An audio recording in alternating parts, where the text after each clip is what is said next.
Buenas tardes. Hola, ya veo que todos están entrando. Buenas tardes a todos. Yo soy Carmen Gil. Aprovecho esta herramienta de Zoom para tener un fondo virtual hoy. Es una imagen de Blade Runner, que es uno de los filmes de los que vamos a estar hablando acá. Quiero darles la bienvenida. Muchas gracias por estar acá, por acompañarnos. Estas clases abiertas de la Facultad de Artes y Humanidades son, a mi forma de ver, un ejercicio para entender esto que nos está pasando hoy y también para aprovechar, digamos, y para abrir el campus y también para compartir con la gente que está interesada digamos, en todo este fenómeno actual. Yo trabajo en el departamento de arte en un área que se llama Medios Electrónicos y Artes del Tiempo. Es el área que tiene que ver con tecnologías y con la forma en la que los artistas empleamos la tecnología hoy en día. Digamos que mi charla de hoy tiene que ver un poco con esas preguntas en torno al arte y a la tecnología, pero también voy a hablar un poco de historia. Les cuento un poco sobre mi trabajo personal. Yo soy artista, trabajo mucho, me interesa mucho el video, las artes escénicas, el trabajo interdisciplinario, pero me interesa también muchísimo la arqueología de medios, que digamos que es toda esa historia de la tecnología antigua, ¿cierto? ¿Cómo hemos llegado a este punto en los medios hoy en día? La charla de hoy se titula 2020 o 2020. Esta es una reflexión sobre la vista y la miopía 2020 o de ficciones, pandemias, tecnologías y distopías. Primero, bueno, no tenía planeado contarles mucho sobre mi trabajo hoy, pero a petición de algunos compañeros de trabajo y algunos amigos me dijeron que les hablara un poco sobre el trabajo más reciente. Voy a compartirles acá el proyecto más reciente que se llama Ibris. Un poco la reflexión de esta introducción es qué pasa con este momento en el que estamos viviendo y dónde estamos los artistas y a qué nos enfrentamos. Ibris es un proyecto que estoy realizando interdisciplinariamente desde el año 2017. Empecé este proyecto, llevamos 3, casi 4 años. Es un performance audiovisual instalativo que estoy desarrollando de la mano de un grupo de artistas.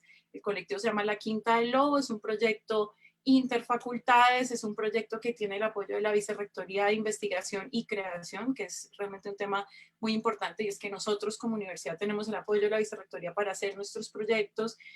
Nos presentamos a convocatorias, en este caso pasé una convocatoria, estoy trabajando con el Departamento de Ciencias, con Camila González Rosas, que es profesora en biología y que está liderando investigación en torno a la zoonosis, justamente este tema que tiene que ver mucho con el coronavirus y que hace parte del equipo también que está haciendo ahora los testings de coronavirus en Bogotá.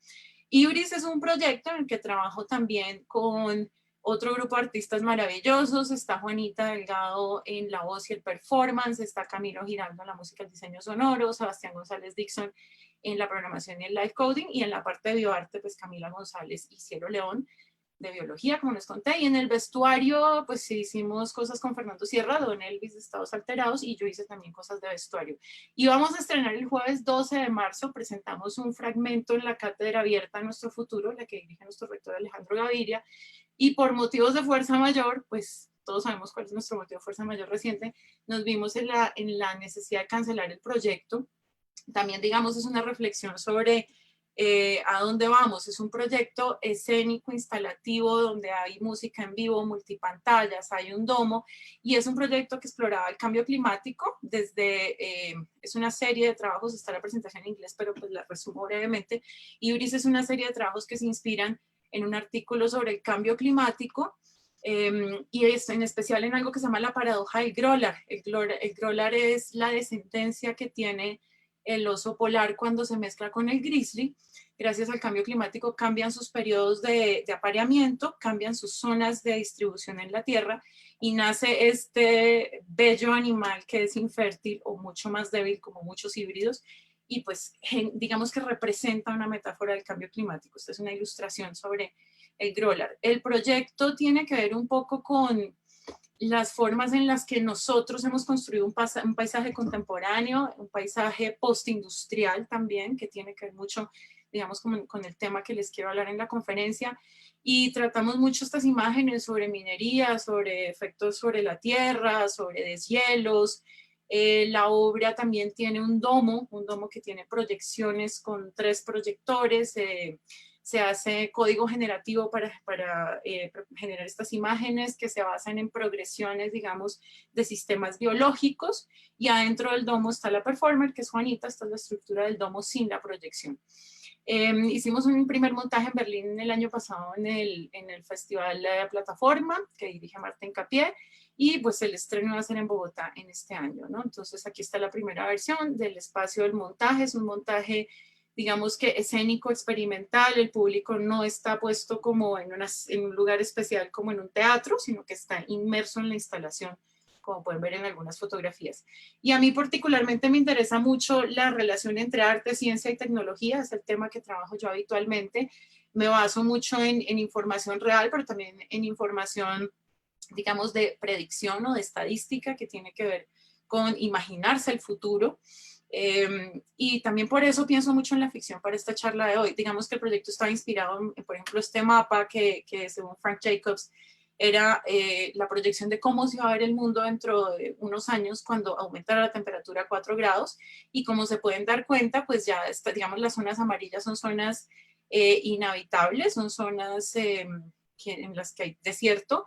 Las zonas cafés son zonas que se han inundado justamente por el aumento del nivel de temperatura del mar, y las zonas que son posibles de agricultura era la Antártida, y pues fíjense que todo el hemisferio norte superior. No sé si sepan, con el coronavirus y con el lockdown y todo este tipo de medidas, ha bajado la temperatura un poco más de 1 grado durante el último mes. Entonces, no sé, ahí nos empieza a preguntar como cosas muy interesantes. Sobre IBRIS, bueno, estos son mapas que hizo Camila para pensar un poco, digamos, como la reestructuración de especies que estudia ella, que son súper interesantes. En este caso, ella estudia mucho insectos, entonces digamos que me interesa mucho también esta idea de la cartografía y cómo traducíamos nosotros la cartografía en nuestros proyectos. Y me inspiro mucho también en cosas rituales, en trajes rituales, por ejemplo en esta ceremonia de los Kawakak, Wakak, que son de tribus inuit, que trabajan mucho la transformación a partir de la metamorfosis, digamos, de lo humano a lo animal.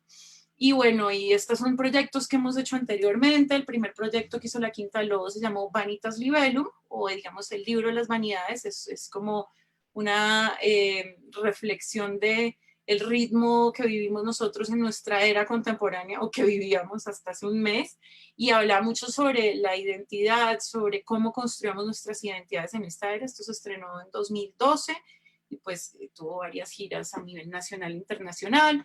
Me interesa mucho trabajar con tecnologías como seguimiento de movimiento, visualización de las imágenes, con mapping. Esto es mapping sobre el cuerpo de la bailarina. Esta es Luisa Hoyos, que fue nuestra primera bailarina en Vanitas. Luego trabajamos con Pilar Hernández.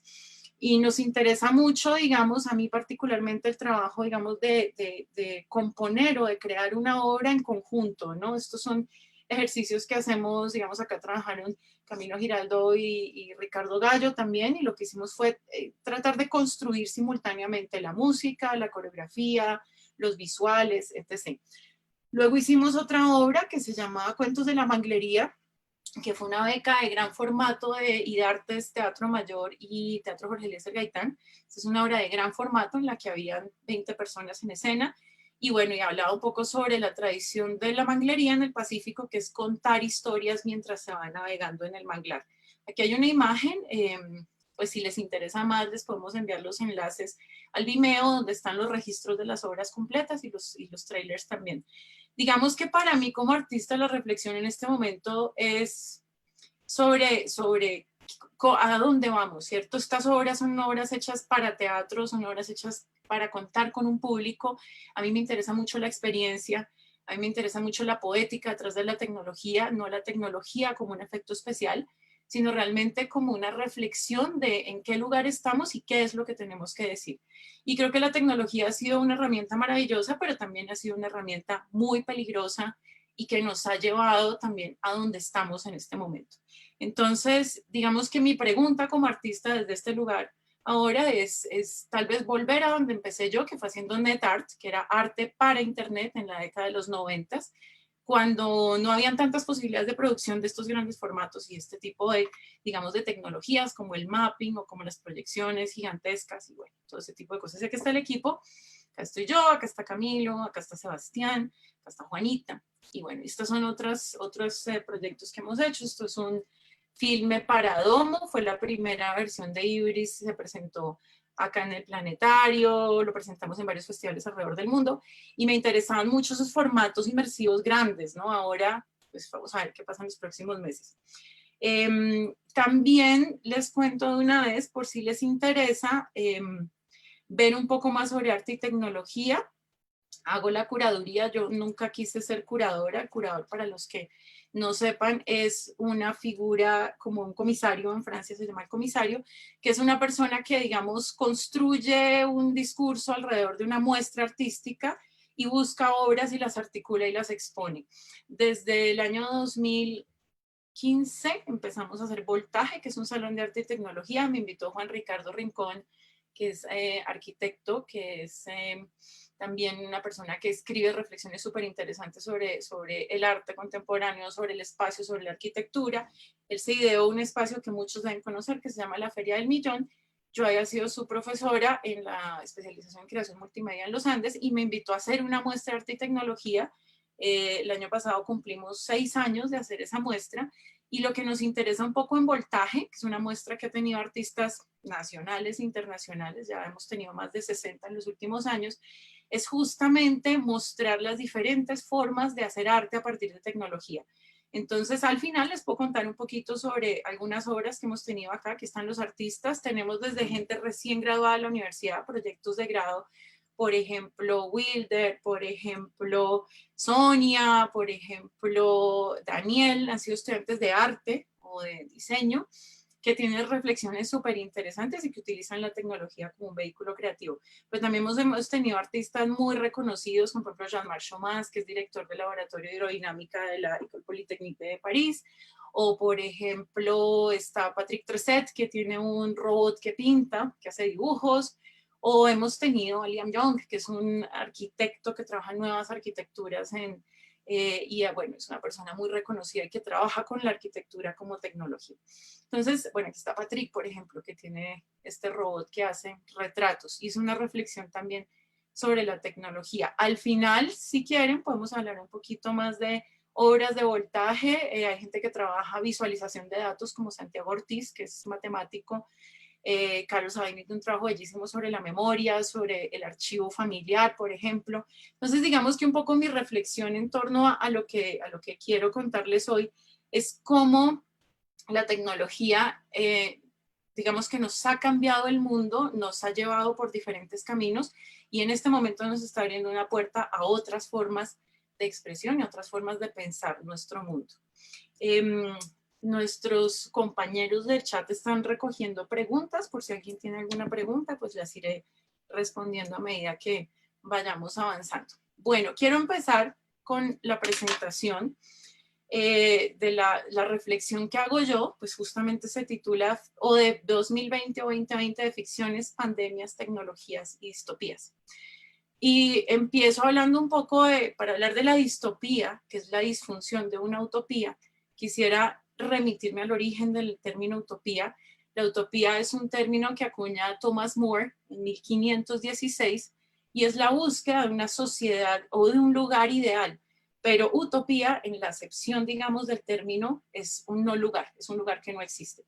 Como lo plantea Thomas More, ahí vemos una imagen, una ilustración de la época, es una isla, y es una isla perfecta, es una isla donde todos tienen acceso a la comida, donde no hay diferencias, pero sí las hay. Digamos que ese es un tema muy curioso alrededor de la utopía, siempre hay alimento para todos, hay acceso al conocimiento, y es, digamos, la búsqueda de la sociedad perfecta.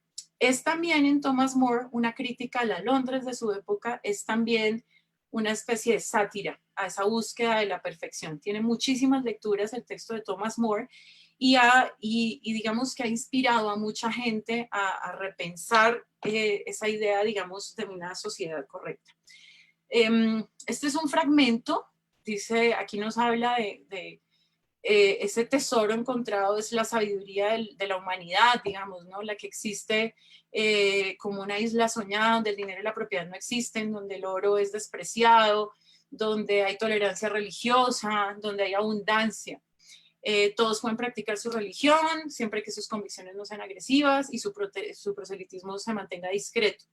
Lo que es muy curioso es que esta es una sociedad basada en una utopía que está construida a partir de unos órdenes, ¿cierto? Y está, digamos, constituida a partir del placer, pero no del placer mundano, no hay alcohol, no hay vicios, no hay prostitución, digamos que también hay una idea de la moral y de lo correcto. Ese es como el origen de ese concepto de la utopía. Y también esa utopía tiene que ver con la vigilancia. Esta es una visión también del Civitas Veri, que es como la ciudad de la verdad. Y si se fijan en la estructura, pues tiene la misma estructura de un panóptico, que nos remite también a Foucault, ¿no? La idea de que una sociedad vigilada, una sociedad donde todos están organizados en cierta medida en un lugar ideal, entre comillas, es una sociedad correcta, ¿no? Nadie se sale de los límites, todos tienen acceso. Digamos que es también el origen de la comunidad y de la sociedad, ¿no? Del socialismo, en un principio, digamos, hablando de ese concepto. Y esa misma utopía se va a ver en muchos autores. Christine de Pizan, por ejemplo, habla de la ciudad de las mujeres, ¿no? Que tiene que ver mucho con el mito de las Amazonas, por ejemplo. Hay otras visiones de la utopía, cantidades. Hay una que me parece muy interesante, que es de William Morris, que es uno de los precursores, digamos, el padre de los prerrafaelitas, la primera vanguardia artística de la historia, que se funda en el año 1848 en Londres también. Es que es muy curioso esta idea de, y siguen siendo, ¿no? En Occidente, Londres y París fueron las mecas de ese conocimiento y de esas preguntas. Morris dice que la sociedad perfecta funciona como una utopía en la medida en la que haya acceso a un trabajo que sea creativo, ¿cierto? Y por eso se construye también, digamos, esa cofradía prerrafaelita alrededor de una idea de artes y oficios como la búsqueda de un espacio ideal, como un espacio de creación. Digamos que hay muchas, ¿no? No me voy a centrar en otras utopías. Uno podría hablar, por ejemplo, de Jonathan Swift con Gulliver, que habla de esos diferentes lugares. ¿Se acuerdan que el lugar perfecto al que llega es la sociedad donde están los caballos, porque están o los gigantes o la gente pequeña y todos presentan ciertas disfunciones sociales? Que me llevan un poco a hablar de las distopías. La distopía es la disfunción de la utopía, ¿cierto? La enfermedad que se genera a partir de buscar una sociedad ideal. Y esa disfunción creo que está muy presente en las dos distopías más grandes del siglo XX, que son justamente lo que pasó con el comunismo y lo que pasó con el nacionalsocialismo, ¿cierto? Son dos sociedades idealizadas, construidas sobre el querer construir, el querer desarrollar un lugar perfecto, un lugar equitativo en su base. Ahora vamos a hablar de la distopía, pero que empiezan a generar también toda una cantidad de cambios en la sociedad y que empiezan también a volverse una disfunción. Digamos que estos dos regímenes están basados en los ejercicios de propaganda, y la propaganda tiene que ver muchísimo con la imagen. También me parece importante que nosotros en este momento pensemos el papel de los medios, de la imagen, de la comunicación y de los medios de comunicación. Yo he hecho una clase que se llama Nuevos Medios. El postulado de la clase es Nuevos Medios, Viejas Ideas. Es un curso que se dicta a estudiantes de todas las carreras y de todos los semestres de la universidad. Y siempre nos cuestionamos mucho esa pregunta de qué es un nuevo medio, cuál es el poder de la imagen y cuál ha sido el sentido de las imágenes en diferentes momentos de la historia. En algunos momentos ha sido, como lo vimos en la conferencia del lunes de Verónica y Patricia, observar el mundo y representarlo, ¿cierto? Volverlo a mostrar. En otros momentos ha sido narrar, ¿cierto? En otros momentos ha sido documentar, en otros momentos ha sido testimonio o testigo. En otros momentos ha construido pensamiento y en otros momentos también ha tergiversado el pensamiento. Entonces, cuando uno ve estas dos imágenes, me parece que son muy, muy fuertes las dos, porque fíjense que aquí estamos hablando de símbolos que para todos nosotros tienen connotaciones muy fuertes: la hoz y el martillo, el trabajo, la svástica. La svástica es de otro origen, es de origen hindú, es de origen indio, y termina aquí significando otras cosas, otros discursos que todos conocemos. ¿La propaganda qué es? La propaganda es la utilización de las imágenes para, voy a achicar un poquito esta pantalla, para, digamos que soportar unos ideales, ¿no? Para difundir unos ideales. La propaganda, digamos que tiene su ministerio en el Tercer Reich y tiene también una línea muy fuerte en esa Rusia comunista de los primeros años y busca generar en el pueblo unas ideas, ¿cierto? Y unas ideas que, y hago este paralelo que es súper interesante, fíjense aquí la pose que tiene Hitler y la pose que tiene Stalin son bastante similares, ambos están mirando hacia el mismo lugar, es una visión de futuro, y aquí nos están hablando del futuro desde la infancia, y acá desde las mujeres, ¿cierto? Las mujeres como fuerza laboral, acá los niños en la escuela, pero también nos están hablando de la raza aria y de la supremacía. Digamos que la distopía en el Reich se construye a partir de algo muy curioso que es la eugenesia, ¿no? Y la eugenesia es la búsqueda de la raza perfecta. En el caso de Rusia está construyéndose a partir de estas imágenes de que todos somos iguales, ¿cierto? Absolutamente todos los proletarios, ¿no? El proletariat, pero también que hay un acceso al conocimiento. Este es un afiche muy famoso que dice libros para todo el mundo. Este de acá, este dice libros para todo el mundo. Y es, digamos que los dos movimientos, los dos espacios se construyen a partir de trabajar con artistas que están siendo, digamos, patrocinados por el régimen en los dos espacios, ¿no? ¿Cuál es lamentablemente muchos de estos artistas, sobre todo en Rusia, terminan en los campos, terminan asesinados por sus creencias y en Alemania pues perseguidos la mayoría, otros dicen que nunca se dieron cuenta de lo que estaban realmente comunicando. También me parece interesante ver esa distopía desde 3 puntos. El año pasado estuve por ahí en el Museo del Comunismo en Praga y me encantó la entrada porque habla del sueño, la realidad y la pesadilla. Y es un poco la pregunta de qué pasa con esas utopías, con esa búsqueda del lugar ideal. Siempre termina tergiversándose porque en algún momento pasa por encima de alguien. Y en esa medida empieza también, digamos, a construir unos imaginarios, ¿no? Aquí también me pareció súper interesante esta imagen donde se marcan a 2 poblaciones, se marca a partir de unos símbolos lo que representan esas 2 poblaciones. Esta es la expulsión de los alemanes de Rusia y esta es la marcación de los judíos en Alemania con la cruz, una estrella de David. También es interesante pensar cómo la distopía se representa. Acá hay unas imágenes de Olympia Leni Riefenstahl, que es la directora de cine que trabaja para el Ministerio de Propaganda Nacional Socialista, y ella en el 36 dirige este filme que se llama Olimpia, que es un filme hecho para presentar las Olimpiadas del 36. Curiosamente, las 4 medallas de oro se las gana Jesse Owens, que es un deportista negro. Me encantó esta cita, dice, como con las manos vacías, aplastando el mito de Hitler de la supremacía aria, ganó 4 medallas, pero sin embargo tampoco fue invitado a la Casa Blanca. Entonces creo que hay una cantidad de preguntas muy interesantes detrás de esa búsqueda de la perfección, ¿no?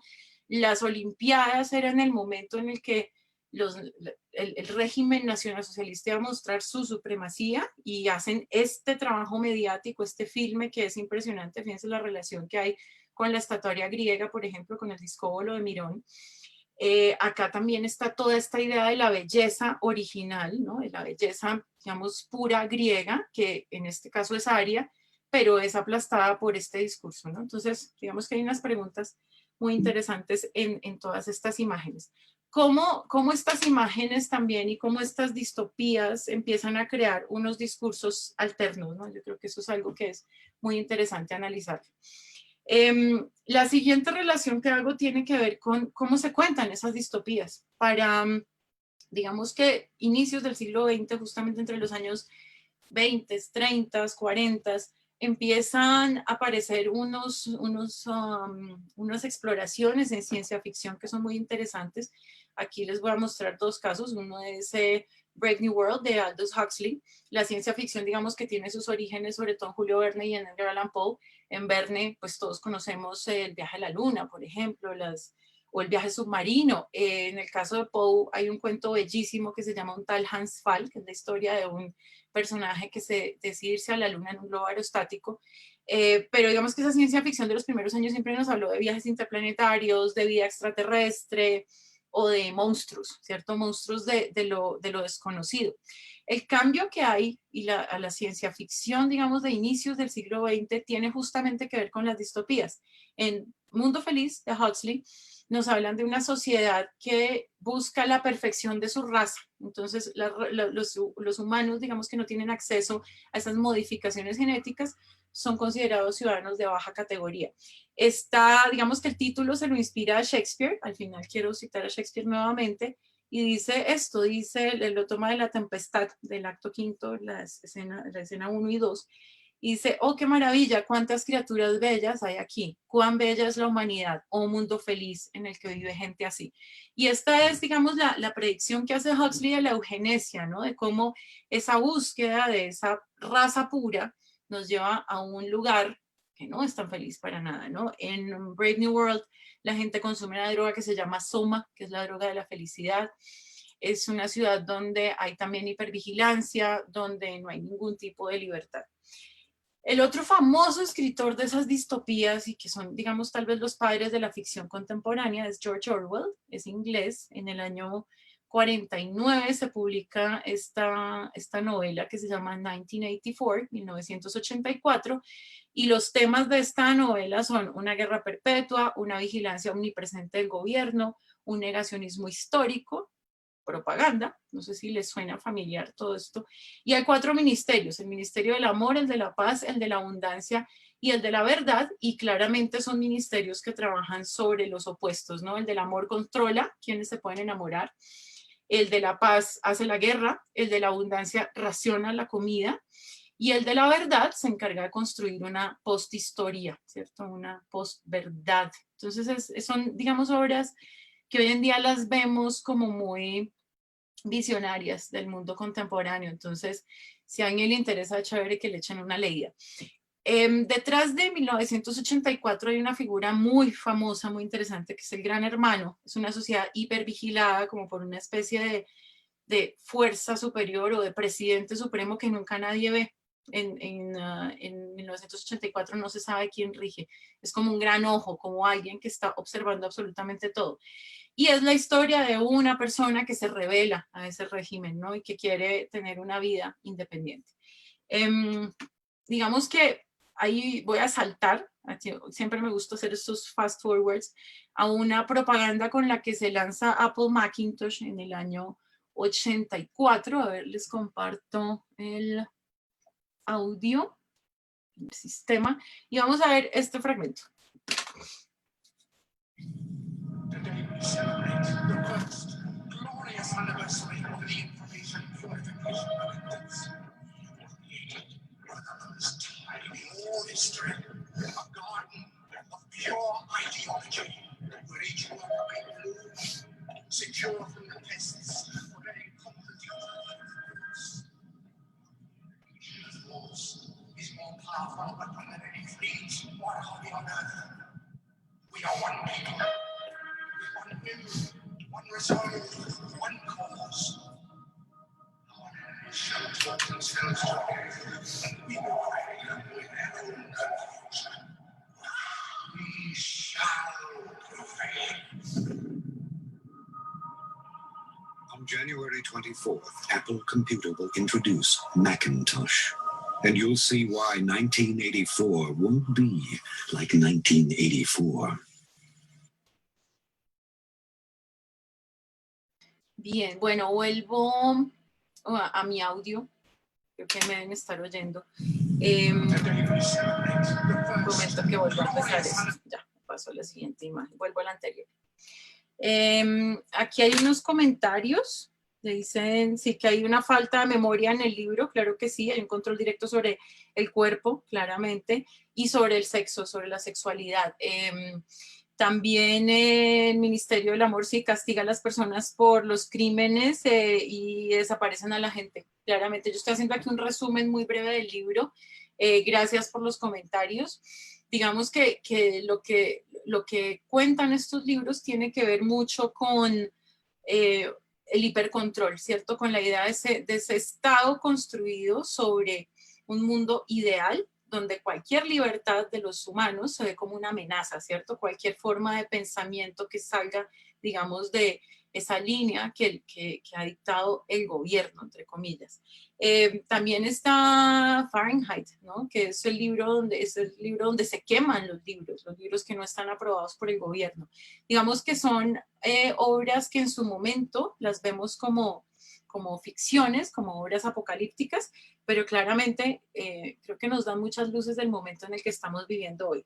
La propaganda de Apple Macintosh se las pongo porque tiene que ver mucho también con otras formas de pensar la publicidad, y la publicidad viene de la propaganda.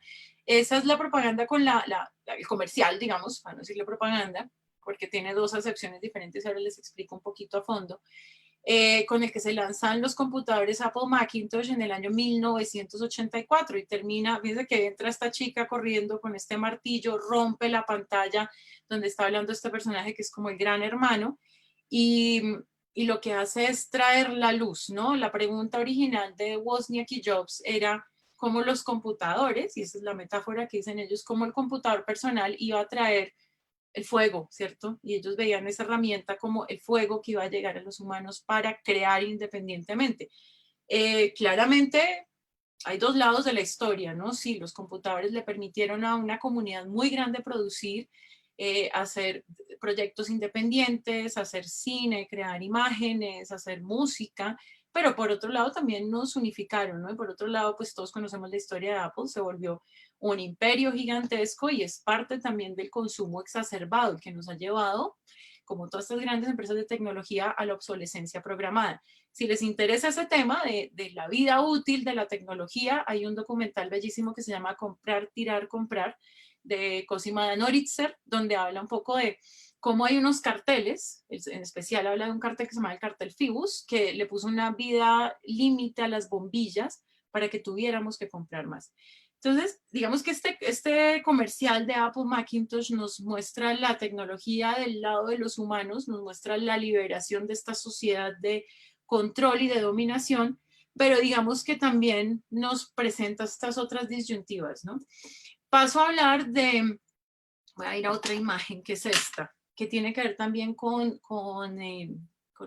la publicidad, con los ideales y digamos la imposición de ideales en una sociedad. Estas son imágenes que pertenecen a las campañas de lanzamiento de los cigarrillos en la década de los 20 y son campañas que idea un señor que se llama Edward Bernays, que es el padre, digamos, de la publicidad contemporánea, es sobrino de Sigmund Freud, entonces ahí ya hacemos un clic interesante, y él dice, así como la propaganda se usó en tiempos de guerra para construir unos ideales de patria, de supervivencia o de fuerza, también se puede utilizar para el mercado. Entonces, lo que hace es, la American Tobacco Company le dice, necesitamos vender más cigarrillos, necesitamos venderle a otra población, las mujeres no fuman en público porque está mal visto, y él toma algunas teorías de su tío Sigmund y hace una campaña que se llama Torches of Freedom en el año 29, donde saca a unas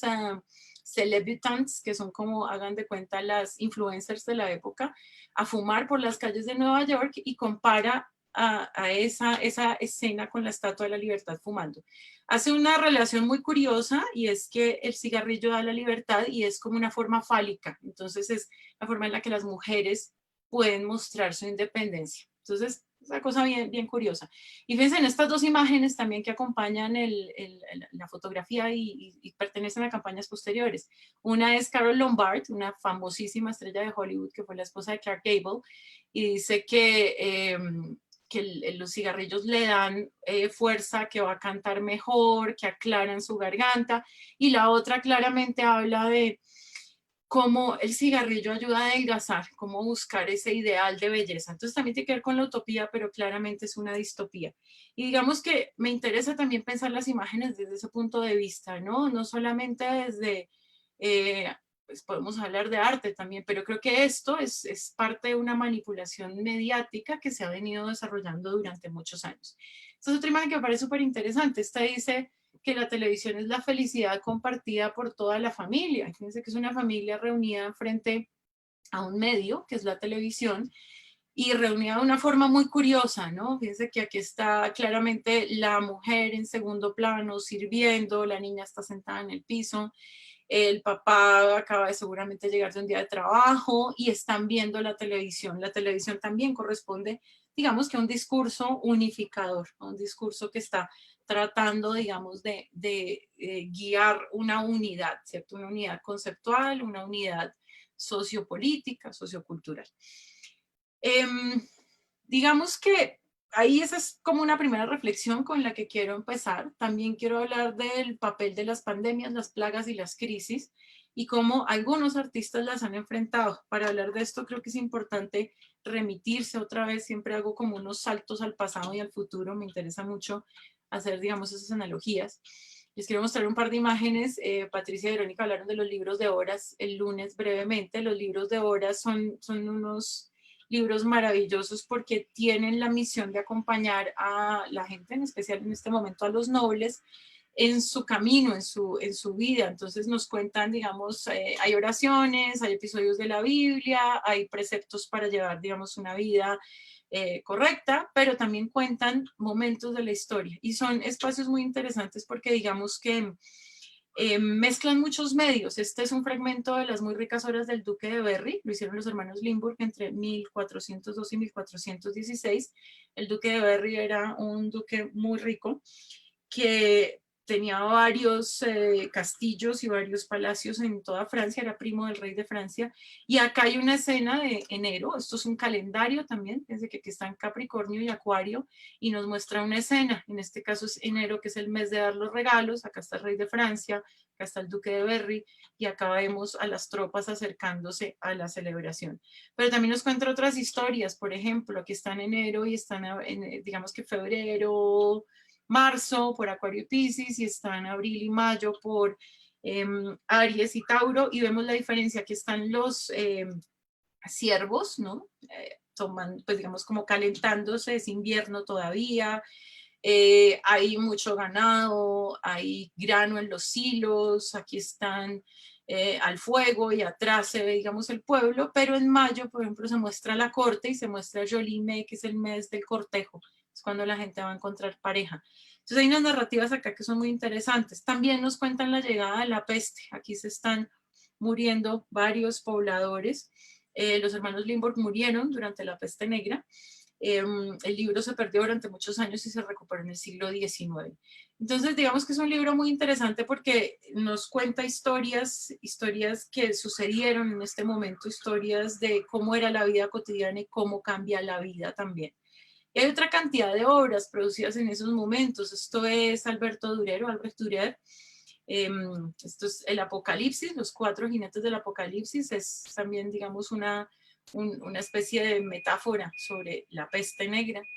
O, por ejemplo, se llama Humana Fragilitas, la fragilidad humana, es de Salvatore Rosa, y es también un momento, esto es muy interesante, es un bebé que nace en periodos de peste y que está firmando, digamos, su propia muerte, ¿no? Son imágenes muy fuertes, pero son imágenes muy poéticas porque creo que tienen la misión de mostrar esa angustia, ¿no? Esos momentos en los que el mundo cambia completamente. Esto es de Tiziano, se llama La Pietà, es una imagen del amanecer. Y esta es, por ejemplo, la Virgen apareciéndose a las víctimas de la plaga de Antonio Sanchi, está en la Scuola Grande di San Rocco en Venecia, y justamente cuenta la plaga del 1600 en Venecia, donde surge además digamos, el concepto de la cuarentena, ¿no? Venecia es la primera ciudad del mundo en crear unas cuarentenas justamente porque era este lugar donde se unían el comercio de Occidente y el comercio de Oriente. Y claramente es una ciudad pues con mucho hacinamiento para la época. También está Rembrandt, ¿no? Este es un cuadro que hace en homenaje a su esposa Hendrika Stoffels, que muere también por la peste en el 1600, y acá está el San Sebastián, que es, digamos, el santo patrono del sufrimiento, de las plagas, y posteriormente también de los perseguidos y de los homosexuales. Esto es de Gerrit van Honshort. Él se inspira mucho en Caravaggio, y justamente quiero cerrar este episodio, digamos, de este momento con las 7 horas de la misericordia de Caravaggio. Es una de sus pinturas de pronto muy interesantes porque la iconografía representa las grandes tragedias de la plaga.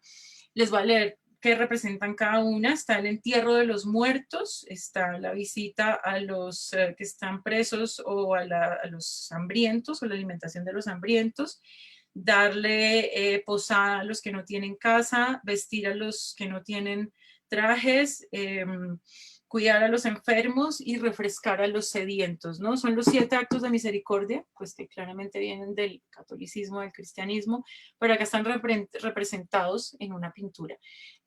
Digamos que el arte en diferentes momentos representa diferentes cosas. Esa es un poco esa reflexión que hacemos al principio. En Caravaggio también, si hablamos de técnica, hay una técnica interesantísima que predice la fotografía, que trabaja el claroscuro de una forma muy dramática, que mezcla temas profanos y sagrados. Es un pintor que, digamos, sufre mucha persecución en vida justamente por no ajustarse a unos cánones que le dicta la iglesia, aunque trabaja temas religiosos por encargo. Trabaja mucho también a partir de pensar a los otros, a los oprimidos. Los personajes de sus pinturas son los vagabundos, las prostitutas, la gente que no tiene hogar, y esos son los que retrata en sus obras. Hay un caso muy curioso que es La cena en Emaús. Es una pintura bellísima que le devuelven, la encomienda a una iglesia, la devuelve el obispo porque le parece que Jesucristo está muy demacrado, entonces le toca pintar una segunda versión. Es muy interesante también cómo esa imagen se construye para decir ciertas cosas. Bueno, esta era como una especie de paréntesis que quería hacer. Quiero ir otra vez hacia el futuro, hacia ver esas épocas, digamos, de plagas y de crisis representadas en otro movimiento muy interesante que es tal vez la ficción que arranca en la década de los 70s a los 80s. Esta es una película que creo que muchos deben haber visto, es Blade Runner, dirigida por Ridley Scott. Hay una segunda versión que salió hace 2 años, que es El futuro, qué pasa con estos personajes en el futuro, y está basada en una novela de Philip Kindred Dick que se llama Sueñan los androides con ovejas eléctricas. Y es un filme muy interesante porque plantea otras preguntas en torno a la ficción y abre la puerta para otros autores que vienen hacia adelante en los 80s, especialmente a crear un género que se llama el cyberpunk. Blade Runner es la historia de Descartes. Descartes es Harrison Ford. Él tiene una misión que es retirar replicantes. Esto pasó el año pasado, sucede en 2019, en noviembre de 2019. Cuando yo era pequeña pensábamos que en 2019 íbamos a estar así como en Blade Runner, volando en naves espaciales y en un mundo muy post-apocalíptico. El año pasado en noviembre pensaba que todavía no, ahora ya no sé muy bien qué pensar. Y es una película bellísima porque cuenta la historia de los replicantes, que son unos seres que se crean a imagen y semejanza de los humanos, pero que los mejoran en todo, que son más fuertes, más inteligentes, más rápidos, y los envían a trabajos en colonias fuera de la Tierra. Ellos, al ser más fuertes y más inteligentes y más bellos, les ponen una fecha de terminación. Ellos tienen que morir. Y la búsqueda de ellos, por ejemplo, de este que ven acá, que es Roy Batty, es buscar a su creador, que es una corporación, una megacorporación que se llama Tyrell, y le dice: quiero vivir, quiero que me quite mi fecha de muerte, de vencimiento, y quiero vivir. Y Tyrell le dice que no. Las otras figuras son súper importantes. Ella es Priest, está Zora, bueno, están varios personajes, y ella se llama Rachel. Rachel es una chica que es como la heredera de Tyrell, como la hija de Tyrell, y tiene unos recuerdos implantados, ¿no? Y bueno, hay como toda una cuestión sobre la memoria que es muy interesante ahí.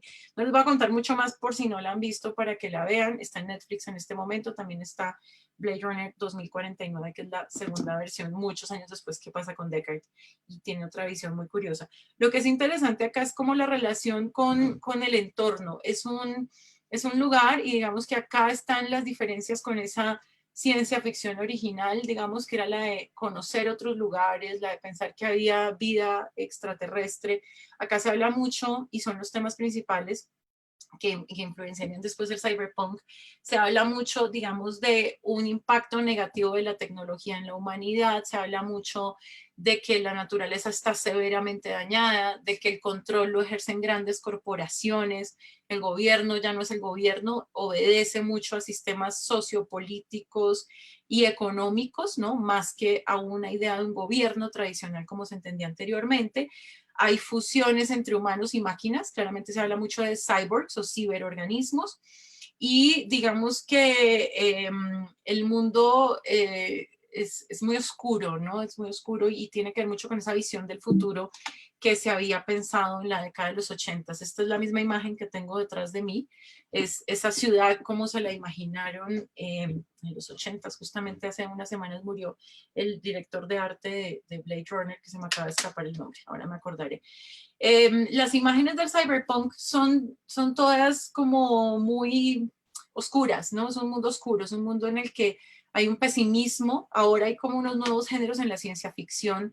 Digamos que hay una gran discusión en este momento sobre si la ciencia ficción de hoy sigue pegada a ese cyberpunk, que es claramente algo que es distópico, que no tiene ninguna esperanza en como en el futuro de la humanidad. Luego hay otro género que pues, es muy conocido hoy en día, que es el steampunk, que tiene que ver como con el futuro visto desde la revolución industrial, desde la época, digamos, de las máquinas de vapor. Pero hay otra cierta ciencia ficción que piensa en que es posible salvar al mundo, ¿no? Entonces, digamos que hay muchas visiones ahí. Sin embargo, las preguntas de este cyberpunk tienen que ver mucho y se llama así porque está muy inspirado en el punk, que es este movimiento de la anarquía, del no futuro, que mezcla la rebeldía, la ausencia, digamos, de un gobierno o la anarquía, la resistencia, la contracultura y el cuero y el metal. Digamos que es también una respuesta al hipismo, ¿no? A ese movimiento del Flower Power, que fue el movimiento que buscó la paz y el amor en la década de los 60 y principios de los 70. Aquí hay un par de imágenes originales del punk de los 70, estos son los Sex Pistols, esta es Debbie Harry de Blondie, y son tal vez los iconos que representan mucho como toda esta filosofía. Estas son las ciudades de los 80, ¿cierto? Esto es Tokio. Es una ciudad que siempre ejemplificó, digamos, esa idea del futuro.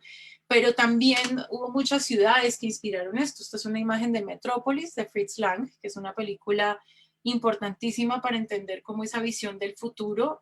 Fritz Lang es un director de cine alemán que llega a Nueva York con su esposa Thea von Harbou en los años 20 y cuando ve Manhattan desde el barco, piensa en cómo será esa ciudad en 100 años, ¿no? Y se imagina esta metrópolis donde hay una gran corporación, donde hay un señor que se llama Fredersen, que es el dueño de Metrópolis, y hay una lucha entre los trabajadores y los ricos, ¿no?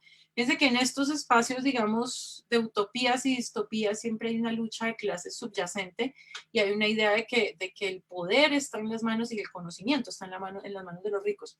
En Metrópolis hay una metáfora bellísima que dice que el corazón es el puente entre el cerebro y las manos, ¿no? Y bueno, es un filme que nos habla de androides también. Esta es María Robot, que es la protagonista, que es también un robot para revivir a la esposa de Fredersen que se ha muerto y necesita un alma. Entonces también hay toda una, digamos, idea de la construcción de un ciberorganismo, ¿no? Es tal vez una de las escenas más famosas del cine de ficción, se llama La Transformación, esta escena, como fue hecha técnicamente también es maravillosa. Y digamos que, pues ustedes acá reconocerán muchas cosas, reconocerán claramente a C-3PO de Star Wars, reconocerán claramente al hombre bicentenario y a una cantidad de androides que conocemos hoy en día. Estas son esas imágenes de esas ciudades del futuro, ¿no? Ciudades verticales, ciudades hacinadas, ciudades que corresponden como a esa idea del progreso. Y un poco el progreso también ha sido esa distopía, ¿no? La idea de que hay que consumir, hay que progresar a partir, digamos, de la construcción de una sociedad futurista, ¿no? Eso es un poco la del futuro. Y aquí está la transformación de María. Estas son, digamos, algunas imágenes. Todas estas preocupaciones se van a materializar en este movimiento. Les voy a hablar podría hablar de muchos libros cyberpunk, en especial quiero hablarles de uno que es Neuromancer o Neuromante, de William Gibson, porque es un libro donde se acuñan muchos términos. Empieza con esta frase que dice: el cielo sobre el puerto tenía el color de una pantalla de televisor sintonizado en canal muerto. y es una alusión al ruido blanco del televisor, ¿no? Cuando uno ve esa lluvia grisecita en la pantalla, dice que es una analogía muy inteligente porque dice, y es interesante, ¿no? Dice, ya no hay naturaleza, ¿cierto? El cielo es ruido blanco, hemos acabado con todo. Son libros en los que no hay animales, son animales producidos en laboratorio. Los animales en Blade Runner tienen códigos, son creados, sintetizados en laboratorios porque ya no quedó absolutamente nada de naturaleza. Aquí, digamos, en Neuromancer hay un caballo blanco que es producido genéticamente. Este es William Gibson. Lo que hace muy interesante el género del cyberpunk es que son profesores universitarios, escritores que tienen amigos ingenieros y les preguntan sobre el futuro y empiezan a imaginarse el futuro. Neuromancer es la historia de un pirata que se llama Case, que roba información para vendérsela a grandes corporaciones. Fíjense que hay muchas analogías muy interesantes con todo el caso, por ejemplo, de Cambridge Analytica y de los tests que se hicieron. Ahorita podemos retomar un poco ese tema. Y Case le inyectan una toxina, no puede conectarse al ciberespacio y necesita una especie de vehículo o portal que es una chica androide que se llama Molly, y Molly tiene unos lentes implantados en su cara y ella es como el puente sobre que él utiliza para conectarse. En Neuromancer es la primera vez que se acuña el término matriz, que claramente es el que inspira después la Matrix, y dice que la matriz tiene sus raíces en las primitivas galerías de juego, en los primeros programas gráficos y en la experimentación militar con conexiones craneales. Digamos que hacen muchas relaciones también con tecnología de la época, ¿no? El Sony es un espacio, digamos, de guerra espacial bidimensional, y dice que se desvanecen tras bosques hechos matemáticamente, generados demostrando las posibilidades espaciales de espirales logarítmicas. Y habla un poco de esos lugares donde se construye esa realidad, que son lugares virtuales. También digamos que otra cosa que es muy interesante es que él define acá el ciberespacio y lo define como una alucinación. Dice que el ciberespacio es una alucinación experimentada por billones de legítimos operadores en todas las naciones, por niños a quienes enseña altos conceptos matemáticos, una representación gráfica de la información abstraída de los bancos de todos los ordenadores del sistema humano, una complejidad inimaginable, líneas de luz clasificadas en el no espacio de la mente, conglomerados y constelaciones de información como las luces de una ciudad que se aleja. Y acá hay una relación muy interesante con la utopía, ¿no? El no espacio es el mismo no lugar. Cuando surgió Internet en la década de los 90, muchos lo vimos, los artistas lo vimos como un espacio libre, como un espacio donde no había que acceder, por ejemplo, a galerías, donde podíamos tener contacto con todo el mundo. Pero fíjense que Internet también se volvió una distopía, ¿no? La información que está navegando, la manipulación de esa información. Ahora les mencioné el caso de Cambridge Analytica.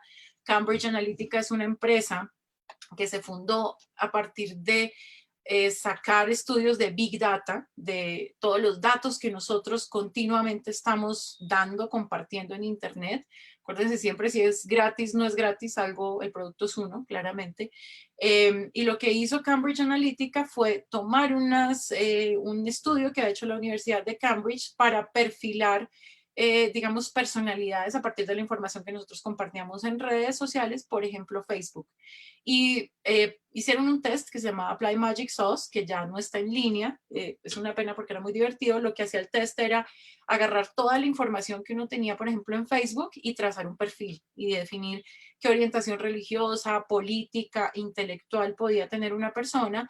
Cambridge Analytica tomó esa información y construyó noticias para esos grupos, ¿no? Claramente este es uno de los episodios que llevó a la victoria de Trump en Estados Unidos y a otras victorias de otros regímenes en diferentes lugares del mundo. Lo que es muy interesante es eso, es cómo esa información se vuelve, que no existe aparentemente, no, aquí todos estamos conectados, pero fíjense que es un espacio que no existe, ¿no? Y creo que en este momento pensar la fisicalidad es como una gran pregunta. En este momento antes nos decían que el conocimiento era el poder, hoy en día la información es el poder, ¿no? Y pensemos en Big Data, en toda esa información que está ahí, ¿no? Cuando ustedes hablan y de pronto su celular les sugiere algo de lo que ustedes hablaron y dijeron, pero ¿cómo así? ¿No? Entonces dice, ¿qué clase de brujería es esta? Claro, nos están oyendo, ¿cierto? es la gran pregunta de todas estas plataformas a las que estamos teniendo acceso. ¿Qué tanto acceso tienen en nuestras máquinas, ¿no? Cuando yo doy permiso de algo que estoy compartiendo. Ese es el ciberespacio. Gibson lo acuña acá el término. Dice que es una alucinación y que es eso, es ese lugar. También Gibson en Neuromante, bueno, aquí hay unas imágenes de cómo se imaginaban el futuro. Esta es una imagen de el año 86, si no estoy mal, y dicen que en el 2000 cualquier persona en el siglo, a finales del siglo XX, principios del XXI, ya no usa dinero físico, sino que todo es digital. Tiene unos dispositivos donde carga una cámara, un mini disc, un pointer láser que tiene escáner incorporado, una cámara que puede ser una cámara que espía, un player para oír de todo, los CD-ROMs, los videos, etc. Fíjense que nos está describiendo cualquier celular que tenemos hoy en día, cualquier dispositivo portátil. Entonces, digamos que el cyberpunk predice mucho esas imágenes, ¿no? Ese mundo que estamos viviendo hoy. También hay una reflexión muy interesante por la vida en estas obras. Este es Roy Batty, que es uno de los replicantes de Blade Runner, y él dice una frase bellísima al final de la película. Él dice, yo he visto cosas que ustedes no podrían creer, he visto naves en llamas en el cinturón de Orión, he visto rayos se brillar al final cerca de la puerta de Tannhauser. Todos estos momentos se perderán en el tiempo como lágrimas en la lluvia. Y creo que es una pregunta muy interesante también por la memoria, ¿no? Por ese papel que le estamos dando nosotros a la tecnología como nuestra memoria. Yo siempre les pregunto a mis alumnos, ¿cuántos teléfonos se saben de memoria? ¿Cuántos se sabían cuando eran pequeños? Creo que mucho de nuestro presente está en las máquinas y mi pregunta como artista de medios es, nosotros dependemos de la luz, ¿no? No sé si ustedes han pensado, ¿y si se va a internet, qué pasa? No quiero ser muy fatalista porque ya en sí creo que la charla ha sido un poquito, digamos, cuestionadora de en qué lugar estamos, pero creo que es importante rescatar la memoria y es importante rescatar lo que nosotros tenemos que decir, ¿no? La palabra, cómo nos comunicamos los humanos, qué es lo que estamos pensando y cómo lo preservamos. Creo también, bueno, aquí hay otras películas que tratan estos temas, está claramente Matrix, está Strange Days, es una película que graba y mercadea en mercado negro cosas que la gente vive, tiene que ver un poco también con unas visiones más contemporáneas, digamos que si quieren ver cosas más recientes, hay dos series, una es Altered Carbon, donde la sociedad se ha convertido, digamos que hay unos organismos, unos cuerpos que se llaman fundas, y la gente, digamos que tiene su memoria en un disco y no se muere, sino que la insertan en una nueva funda cuando matan o muere a alguien, ¿no? Entonces es como esa relación entre una memoria que sigue viviendo en esos dispositivos. O está también Black Mirror, que su nombre se refiere a las pantallas de los dispositivos, a las pantallas negras, planas, los televisores, los celulares, es un espejo negro, y es un espejo negro a esa manipulación tecnológica también. Hay muchos capítulos, hay unos que hablan de cómo se graban todo lo que uno vive en un día y se puede repetir esa información, o cómo nos calificamos por puntos. Hay un capítulo maravilloso que se llama Nosedive, y es la historia de una chica que quiere conseguir una casa ideal en un mundo perfecto, utópico, todo rosado, y la califican con likes y con corazones, y ella empieza a perder puntos y entra en una depresión espantosa, y bueno, y todo sale mal. Estas son esas visiones distópicas, ¿no? La Matriz, o por ejemplo esta que es Ghost in the Shell, que es una película de anime de Mamoru Oshii de los 90, del año 97, que tiene una versión en filme recientemente hecha hace unos años, la protagoniza Scarlett Johansson, y es un filme en el que habla de unos seres que están, digamos, que tienen unos recuerdos implantados, son como una especie de cyborgs, humanos convertidos en cyborgs, y la memoria deja de existir, ¿no? La memoria es algo impuesto o implantado. Entonces me parece interesante, digamos, metafóricamente pensar en esas tecnologías, en cómo esas tecnologías y estos universos distópicos nos sirven también para cuestionarnos nuestro lugar como seres humanos hoy y cuál es ese papel nuestro, ¿cierto? Yo creo que estamos en un momento en el que hay que ser críticos con la tecnología. Ahora, bueno, voy a hablar un poco no, vuelvo acá después al final, no, quiero hacer como un paréntesis para volver a una de las imágenes que vimos el lunes, que es esta de Caspar David Friedrich, que la mostró Verónica en la sesión del lunes. Es una imagen del romanticismo, es una imagen que nos habla un poco de la soledad y del aislamiento, pero quiero mostrarla comparada con esto. Esta es una cuenta que yo sigo en Instagram, tiene que ver con los replicantes también, un poco. Es una cuenta que se llama Insta Repeat y se dedica a buscar las fotos de Instagram que son iguales. Y fíjense que también es una pregunta muy interesante sobre la imagen hoy. Yo en los últimos, tal vez en el último año, siempre les digo a mis estudiantes que para mí esta, desgraciadamente, es la era de Instagram y es la era de YouTube también. Y no es que eso sea malo, pero nos trae muchas preguntas. Sebastião Salgado, que es un fotógrafo brasilero increíble, tiene un documental que se llama La sal de la tierra, donde habla de su historia como fotógrafo, de su desencanto del arte y luego el renacimiento de su fe en la humanidad y la fotografía. Chévere si lo ven. Él dice que Instagram no es fotografía. Él dice que es otra práctica diferente. Yo sé que esto que estoy diciendo es muy polémico. Algunos pensarán que sí es fotografía y yo creo que es un vehículo interesante, pero también nos muestra estas cosas, ¿no? Y si ven, si siguen esta cuenta que se llama Insta Repeat, fíjense que nos muestra, aquí retoman, digamos, esta idea de este vagabundo sobre el mar de nubes o de niebla, y lo que hace es mostrarnos cuánta gente ha hecho estas fotos, ¿no? Y también nos plantea una pregunta muy importante sobre la creación. Y cuando uno enseña en arte, yo creo que, y como artista, uno siempre busca qué decir diferente, cómo decir las cosas de otra forma. Siempre digo esto cuando me preguntan qué es arte, y es que es hacer visible lo invisible, es buscar la originalidad, algo que es muy difícil en estos tiempos, pero que se puede, yo creo que se puede, si hay un ojo crítico y si hay un pensamiento crítico, ¿no? Lo mismo que en la cultura y en la sociedad contemporánea, y en la música y en la literatura y en toda forma de expresión, en la danza, en el teatro. Esta imagen me la mostró una alumna, justamente en una de las clases de la semana pasada, se llama The Gates of Heaven, está en Bali, las puertas del cielo, y es esta imagen perfecta, ¿cierto? Esas imágenes que uno en Instagram hace este proceso de scroll, de navegar y de poner los corazones, y resulta que esa imagen la toman así. Aquí ven ustedes al fotógrafo con un espejo, y realmente si uno ve el espacio, están las puertas y un charco pequeñito, y el resto es un lugar lleno de turistas. O como esta imagen que es de Angkor Wat, un templo de los templos que hay en Camboya, en la ciudad de Angkor, y fíjense la imagen que nos presenta y la cantidad de gente que está haciendo este proceso, ¿no? Creo que también son preguntas muy interesantes sobre el consumo, ¿no? Yo creo que este mundo, digamos, nos está llevando a otro lugar estas últimas semanas a pensar realmente qué tanto consumimos, qué tanto necesitamos y qué tanto estamos dando a cambio, ¿no? Lo que llaman los indígenas el pagamento. ¿Cuál es nuestro pagamento hoy? Este es otro caso que me parece increíble, ¿no? Y les digo que Instagram para mí es un terreno muy interesante para pensar en qué lugar estamos hoy.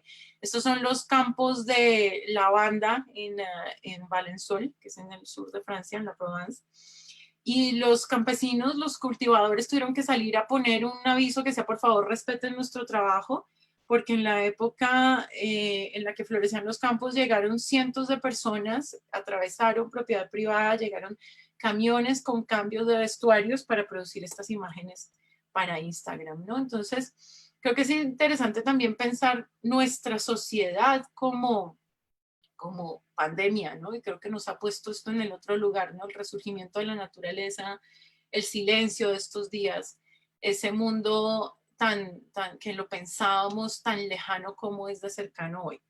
También me parece muy interesante esta imagen, y son imágenes como que he ido viendo en estos últimos días. Esta es la Plaza de San Pedro en el Vaticano, como estudio, digamos, sociocultural y de imagen me parece interesantísimo. Esto es una misa normal, cuando sale el Papa a dar la bendición, el Urbi et Orbi.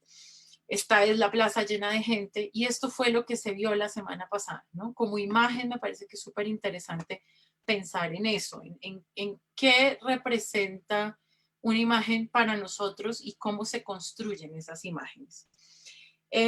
Para terminar, digamos que una reflexión muy importante que yo siempre le pongo a mis estudiantes, a ver, ¿dónde los dejo? Les bajan alguna imagen muy interesante. Ah, bueno, esta. Para pensar en esto, esta es una chica, un robot que se llama Aida. La crearon en la Universidad de Oxford y ella es pintora. Estas son sus imágenes y hay muchos casos de inteligencias artificiales hoy que producen imágenes y son obras muy interesantes, pero hay una pregunta muy curiosa detrás de todo esto y es la siguiente. Cuando nosotros trajimos el robot de Patrick Trichet, el robot se llama Paul, a voltaje, Paul es un robot hecho para hacer retratos y hace los retratos en un lapso de 20 minutos, media hora. La gente se tiene que sentar como se sentaría, hubiera sentado en hace 100, 200 años a que la retraten. Y Paul, el robot, tiene un ojo y tiene un brazo, él mira a la persona, mira su hoja, empieza a dibujar y la persona si quiere terminar su retrato tiene que esperar hasta que Paul firme. Una señora que creo que era mamá de alguno de los chicos que estaba exponiendo, o no, abuela seguramente, unos chicos que exponía, se me acercó y me hizo una pregunta que me pareció maravillosa, me dijo, pero, momento, yo quiero saber esto porque no entiendo, ¿quién hace, los dibujos los hace Paul, ¿cierto? El robot. Y yo, sí. Me dijo, ¿y quién hizo a Paul? Y dije, pues Patrick. Entonces, ¿quién es el artista? Un poco la pregunta a ella me pareció súper interesante, ¿no? El robot está hecho por un humano y aunque tenga una inteligencia artificial y pueda hacer cosas por sí solo, fue programado por un ser humano. Entonces, creo que lo más interesante detrás de todo esto, y es la razón por la que yo creo que sí hay caminos posibles hoy, es que lo importante es lo que nosotros tenemos que decir. Siempre le pongo una tarea a mis alumnos que es salir y perderse en la ciudad. Es un ejercicio de deriva para conocer una ciudad que uno cree que conoce y que resulta que no. Y el ejercicio es un ejercicio que tiene que ver con la práctica del flaner, que es una figura que marca la modernidad del siglo XIX, es una figura que le surge a Charles Baudelaire después de leer Al hombre de la multitud de Edgar Allan Poe, donde habla de cómo conoce la ciudad a partir de seguir a una persona que ve en la calle en la multitud. Y va y desciende, conoce unos lugares y a unos sitios sórdidos, y al día siguiente emerge y ya conoce una ciudad que no. Mi ejercicio cuando viajo, cuando hablo con mis estudiantes es ese, y es pensar en que en esos procesos de deriva y de cambiar la rutina hay descubrimientos gigantescos, ¿cierto? Y siempre tenemos rutinas, uno se va al trabajo por los mismos lugares o cuando descansa ve las mismas cosas o le gusta un género cinematográfico, literario. ¿Qué pasa cuando hay unas variaciones en la rutina? Claramente si hay una variación en la rutina o en un camino hay un descubrimiento. Mi pregunta al poner esa tarea era, si no pueden perderse en Bogotá, ¿cómo pueden perderse? Entonces mi ejercicio fue que descubrieran un Aleph. Entonces leyeron a Borges, a ese cuento maravilloso que se llama El Aleph, y su tarea era descubrir el Aleph, o sea, el universo, en su casa, en su habitación, en su espacio de, digamos, confinamiento. Y quiero terminar con una reflexión que es cómo le surge a Borges la idea del Aleph, que es a partir de una conversación entre Rosencrantz y Guildenstern en Hamlet, y dice lo siguiente, dice, yo podría estar, dice, oh Dios, yo podría estar confinado en una cáscara de nuez y sentirme rey del espacio infinito. Oh God, I could be bound in a nutshell and count myself a king of infinite space. Y creo que eso es importante en este momento, ¿no? Como hacer una reflexión de qué tenemos a nuestro alrededor y cómo podemos construir algo valioso. Yo sé que no todo el mundo es artista, pero todos podemos decir cosas y sobre todo todos podemos tratar de construir un lugar y un espacio pensando en esa utopía. Entonces, no sé si, bueno, aquí tenemos creo que un ratito para preguntas. A ver, el chat. Voy a mirar el chat a ver si alguien tiene preguntas por acá y si alguien quiere levantar la mano y abrimos micrófono, pues también con mucho gusto podemos hacer eso, dejar de compartir la pantalla y voy a poner las imágenes de los que están acá en la galería. Bueno, no sé, si alguien quiere, sí, los videos quedan grabados y somos flaners de internet, sí, Mávila. Si alguien quiere hablar, pues tenemos espacio. El documental de El Brasilero, me pregunta Lucho, se llama La Sal de la Tierra, ya no está en Netflix. Estuvo mucho tiempo, pero pues vamos a ver si lo encontramos en alguna plataforma para compartirlo con ustedes. El cuento de Borges se llama El Aleph. El Aleph.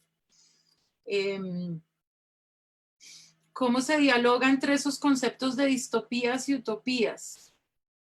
El cuadro del bebé firmando su muerte. El cuadro del bebé firmando su muerte es, ya se los digo exactamente. Ya me devuelvo acá. El autor se llama Salvatore Rosa y se llama Humana Fragilitas. Ese es, lo vuelvo a poner acá. Ahí está La sal de la tierra. Gracias por compartirlo. ¿Cómo se dialoga entre utopía y distopía? Yo creo que la utopía es también un lugar muy cuestionable, justamente como lo plantea Thomas More. La utopía siempre se construye dejando algo atrás, ¿no? Y es como hay un texto muy bonito que les puedo compartir el enlace acá, que es uno de los que leí para armar la conferencia. Y digamos que tiene que ver mucho, a ver, se los comparto por acá. Ya voy. A ver, aquí hay otra pregunta. Ya les comparto el texto. Es un texto muy interesante donde, a ver, se me perdió. Documento 2, acá. Es de Marie Claire Philippot, se llama La utopía de Tomás Moro, 500 años de enigma. Les voy a poner el link aquí en el chat por si alguien quiere consultarlo. Y es un texto que dice que esa misma utopía de Tomás Moro se construye sobre diferentes clases sociales, ¿no? No es que esa utopía hable de que todos somos iguales, sino que siempre hay unos pequeños que están en la cima y otros que están soportando eso. Entonces, para mí también la distopía a veces es pensar en que hay formas de pensar diferente, ¿no? Digamos que otra cosa de la que les iba a hablar era de las 10 estrategias de manipulación mediática, que podemos pues en algún momento, no sé, hacer una charla sobre eso, que tiene que ver con cómo los medios nos manipulan. A ver, la segunda parte de Blade Runner se llama Blade Runner 2049. A ver, ¿qué más? Si se mantienen medios para proteger a una sociedad que no sean aceptadas por esta, ¿es justo, bueno o válido?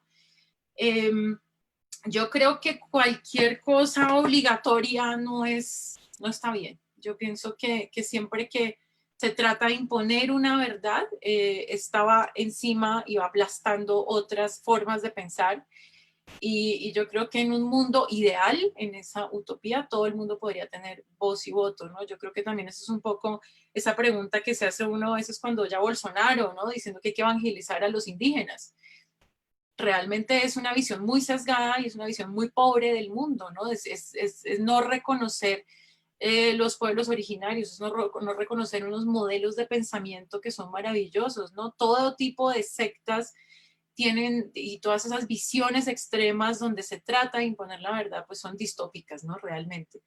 En relación a la LEF, ¿hay alguna simbología en el hecho de la casa donde sea demolida? Sí, claramente el Aleph desaparece, ¿no? Y yo creo que eso tiene que ver un poco, yo tengo una profesora increíble que había sido estudiante de Borges y ella nos decía, la primera clase que tuvimos sobre Borges, ella decía que en Borges siempre habían dos figuras que eran el laberinto y digamos como el espejo, ¿no? Y los dos representaban el infinito y el laberinto sobre todo la idea de descubrir la realidad y que cuando salíamos del laberinto solamente eran dos opciones, una era encontrarse en un laberinto más grande y la otra era morir.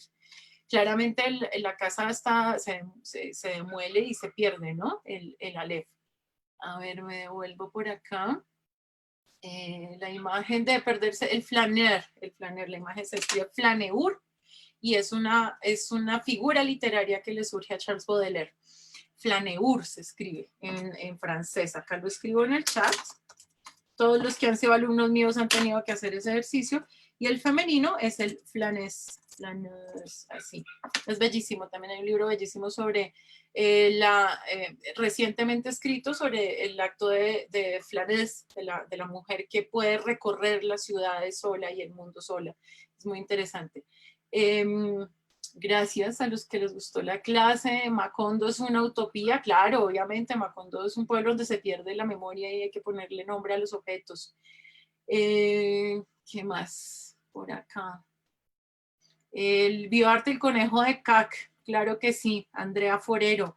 Eduardo Cac lo iba a mostrar, lo que pasa es que la clase no es tan larga. Les iba a mostrar otros artistas que trabajan a partir de tecnologías. Eduardo Cac es un artista brasilero que es de los primeros en hacer bioarte. El bioarte es el arte hecho a partir de organismos vivientes o con organismos vivientes, modificándolos o manipulándolos genéticamente. El caso de Alba les voy a compartir pantalla, lo que pasa es que no se me salgo del chat. Voy a compartir acá un momento para mostrarles a ver, compartir. Aquí está. Voy a mostrar, me meto por acá a Chrome y a ver, Chrome, share. Y aquí vamos a buscar a Eduardo Kac, una nueva, Eduardo Kac, no están viendo esto. Voy a mostrarles a Alba, eduardokac.org. Un artista brasilero súper interesante para que los que lo quieran conocer. Alba es un trabajo, él lo llama, es el GFP Bunny o el conejo modificado genéticamente. Y Alba es un conejito creado en laboratorio en la Universidad de Texas. ¿Sí están viendo a Alba ahí?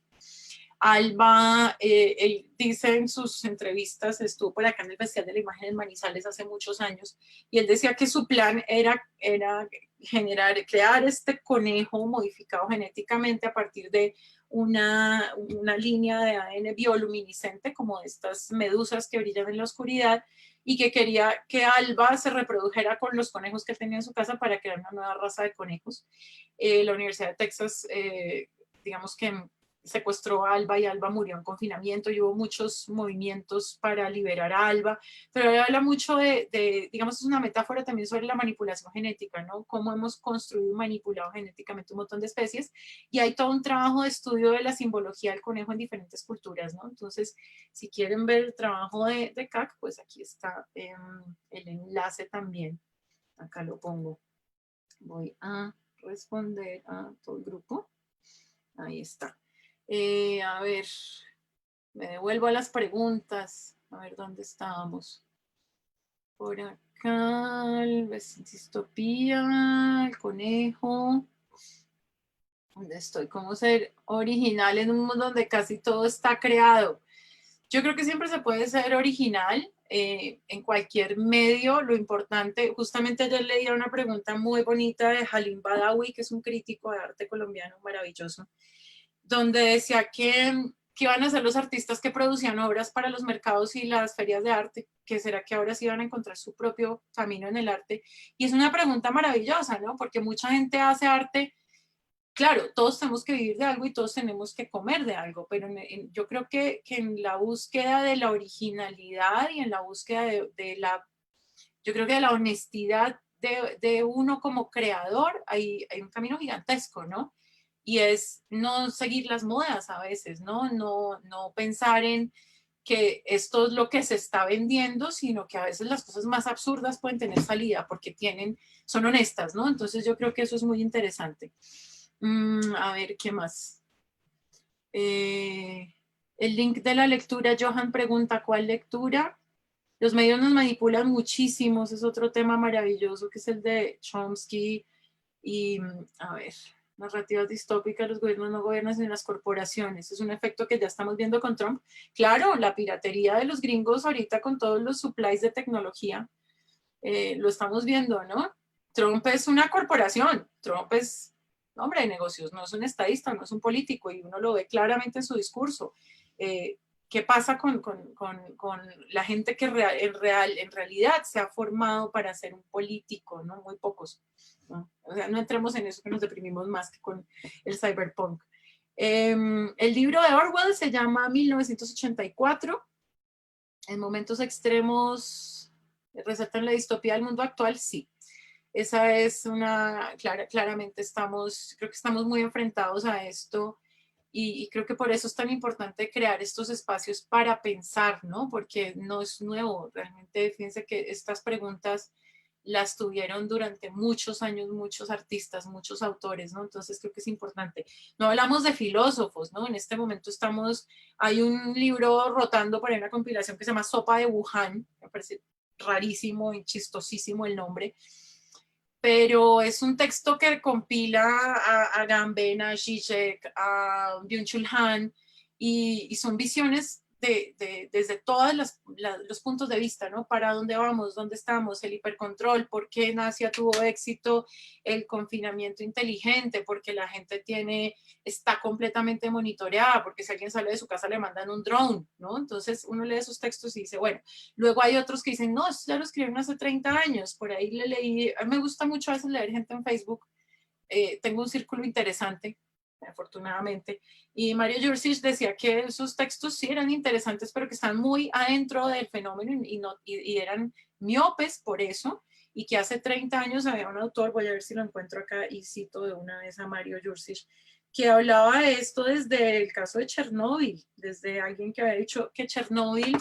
lo que había hecho era lo mismo que está pasando, ponernos a todos en el mismo nivel, ¿no? Esta no es una guerra que le toca a los pobres, ni a los sirios, ni a la gente en el campo, sino es una situación que nos toca a todos, ¿no? Entonces, lo que dice ese texto, voy a buscarlo acá, a ver si se los puedo citar ya mismo, es que es muy interesante porque está escrito hace 30 años, ¿no? Entonces, ¿cómo siempre existen esas preguntas? Y yo creo que lo importante es que nosotros no perdamos la memoria. A mí por eso me interesa tanto ese tema que se llama la arqueología de medios. La historia también me interesa mucho, ¿no? Porque también tiene que ver un poco con el arte, ¿no? Cuando uno no conoce la historia del arte, se pierden muchas cosas, ¿no? O cuando no va a exposiciones, o cuando no va a conciertos, o cuando no va a danza, porque no tiene una perspectiva, ¿no? Lo que dice Mario, a ver si lo encuentro por acá. Postea muchas cosas. Entonces, aquí está. Dice, Ulrich Beck, dice, aquí lo cita, dice, hasta ahora todo el sufrimiento, toda la miseria, toda la violencia que unos seres humanos causaban a otros se resumía bajo la categoría de los otros, los judíos, los negros, las mujeres, los refugiados, políticos, disidentes, comunistas. Había por una parte vallas, campamentos, barrios, bloques militares y por otra parte las 4 paredes propias, fronteras reales y simbólicas tras las cuales podían retirarse quienes en apariencia no estaban afectados. Todo eso ya no existe desde Chernóbil. Ha llegado el final de los otros, el final de todas nuestras posibilidades de distanciamiento, tan sofisticadas. Un final que se ha vuelto palpable con la contaminación atómica. Se puede dejar fuera la miseria, pero no los peligros de la era atómica. Ahí reside la novedosa fuerza cultural y política de esta era. Su poder es el poder del peligro que suprime todas las zonas protegidas y todos los diferenciadores de la modernidad. Entonces, este es un teórico que se llama Ulrich Beck y el texto se llama La sociedad del riesgo. Escrito hace 30 años, ¿no? Entonces, creo que las preocupaciones siempre han estado ahí. La diferencia entre publicidad y propaganda. La diferencia entre publicidad y propaganda, la propaganda es un término que se relaciona mucho con la guerra, ¿no? Con por ejemplo, esas campañas del tío Sam o esas campañas de el trabajo en Rusia, el trabajo en la Rusia comunista, o todas esas imágenes de la Alemania nacionalsocialista hablando de la pureza de la raza, mientras que la publicidad es el término que se utiliza, advertising, ¿no? Es como mostrar algo para venderlo y para crear un consumo, no un ideal, ¿no? Entonces, se cruzan, claramente se cruzan, ¿no? Son eufemismos. Cuando Bernays, hay un documental que se llama El siglo del yo, Century of the Self, en español lo consiguen en Vimeo, no sé si de pronto los chicos me ayudan ahí a googlearlo rápidamente en Vimeo, donde está la entrevista con Bernays y él dice, yo le cambié el nombre de propaganda porque la gente lo relacionaba con la guerra, entonces le puse advertising, ¿no? Publicidad. Y es muy interesante porque fíjense lo que crea, ¿no? Esta idea del deseo. Y eso está también en ese documental que es Comprar, Tirar, Comprar de Cosima Noritzer, donde nos dicen cómo la publicidad siempre nos hizo como buscar cosas para llenarnos, ¿no? La felicidad de tener algo nuevo. No sé si sepan, el olor que le echan a las cosas que uno compra de tecnología es un olor diseñado, ¿no? El olor a shopping mall. Uno entra al centro comercial y huele y quiere tener algo nuevo, quiere destapar una caja. Es un olor diseñado, el olor a nuevo, ¿no? Dice que todos lo hemos dicho, huele a nuevo. Entonces, eso es realmente súper interesante. ¿Qué más? La mayoría de esas utopías y distopías referentes a la tecnología vienen de afuera. Bueno, visiones, no les mencioné, hay unas visiones latinoamericanas maravillosas en la ciencia ficción, una es Rita Indiana. Si tienen tiempo en estos días, lean a Rita Indiana, que es maravillosa y es como una especie de ficción tropical. hablando un poco de santería, hablando un poco como de esa sociedad contemporánea y de la espiritualidad en el Caribe, ¿no? Que es súper interesante. En cuanto a tecnologías, yo creo que hace muchos años uno tenía una distinción muy grande entre cómo era la tecnología en Europa y en Estados Unidos y cómo se asumía acá. Mi reflexión como artista y como curadora es que los discursos sí son diferentes. Yo tuve una discusión hace unos años con unos franceses porque decían que el arte latinoamericano era primitivo porque todavía había muchas reflexiones y discursos sobre el otro, sobre la violencia, sobre mi lugar en el mundo, mientras que el arte europeo era mucho más abstracto, ¿no? Yo creo que ambos están bien, yo creo que es completamente ridículo decir que es más primitivo algo que reflexiona conceptual y formalmente sobre un mundo en el que uno vive, sobre la violencia, la muerte, lo que sea. No todos podemos hacer arte abstracto, ¿cierto? No tiene sentido. La abstracción es, según Kandinsky, según Hilma Klimt, es la búsqueda de la esencia en la imagen o de lo espiritual, pero no todos tenemos las mismas preguntas, ¿no? Entonces también yo creo que en Latinoamérica las preguntas son diferentes, ¿no? Las preguntas son por el día a día, el uso de las máquinas es diferente, ¿no? Un poco la pregunta de por qué no funciona aquí el aislamiento inteligente. Aquí no tenemos Big Data para saber cuántas personas se subieron en el mismo vagón de tren como si lo hacen en Corea, ¿cierto? Uno compra un tiquete en Corea o en Japón y sabe exactamente qué persona se sentó en qué lugar de un tren y por eso lograron aislar vagones completos. Acá, por eso es el famoso chiste del platanal, ¿no? Y creo que sí tiene que ver mucho con esas preguntas. Acá hay otras formas de usar tecnología, acá hay mucho reuso, mucho hackeo. Aquí hay artistas maravillosos como por ejemplo Carlos Bonil, que desarma y rearma máquinas y construye cosas nuevas con eso, ¿no? Hay mucho desguace, mucho reutilizar también, y pienso que conceptual y formalmente también. ¿Qué más? ¿Hasta dónde entonces llevar la libertad individual? ¿Es posible la libertad individual en un mundo hiperconectado y con clases sociales en nuestro entorno? Yo creo que esa es una pregunta que hemos tenido los artistas durante todos los creadores, yo creo, y los pensadores y la gente que tiene búsquedas intelectuales y que se hace preguntas sobre su espacio y su momento sociocultural. Y es, claramente mi libertad va hasta donde afecta a la del otro, pero también creo que va a haber una libertad de expresión y un mundo, Humberto Eco lo llamó heterotopía, ese lugar ideal donde todo podía convivir. Y yo creo que sí, o sea, la libertad tiene que ver mucho con la ética también, ¿no? Me interesa mucho pensar, y se lo digo mucho a mis alumnos, éticamente, ¿qué hacemos con los medios? El año pasado tuvimos el pánico de se nos metieron al conjunto, ¿cierto?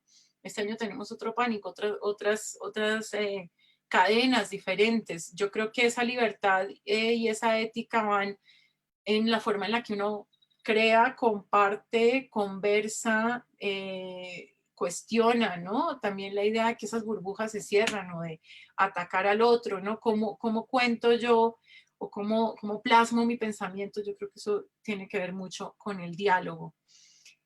¿Qué más?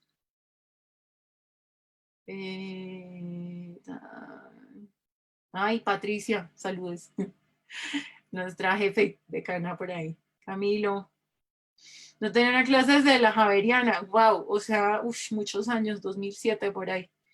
¿Estarías de acuerdo con la manipulación genética si esta fuera para mejorar las facultades, habilidades físicas y mentales del ser humano? No, eso es eugenesia.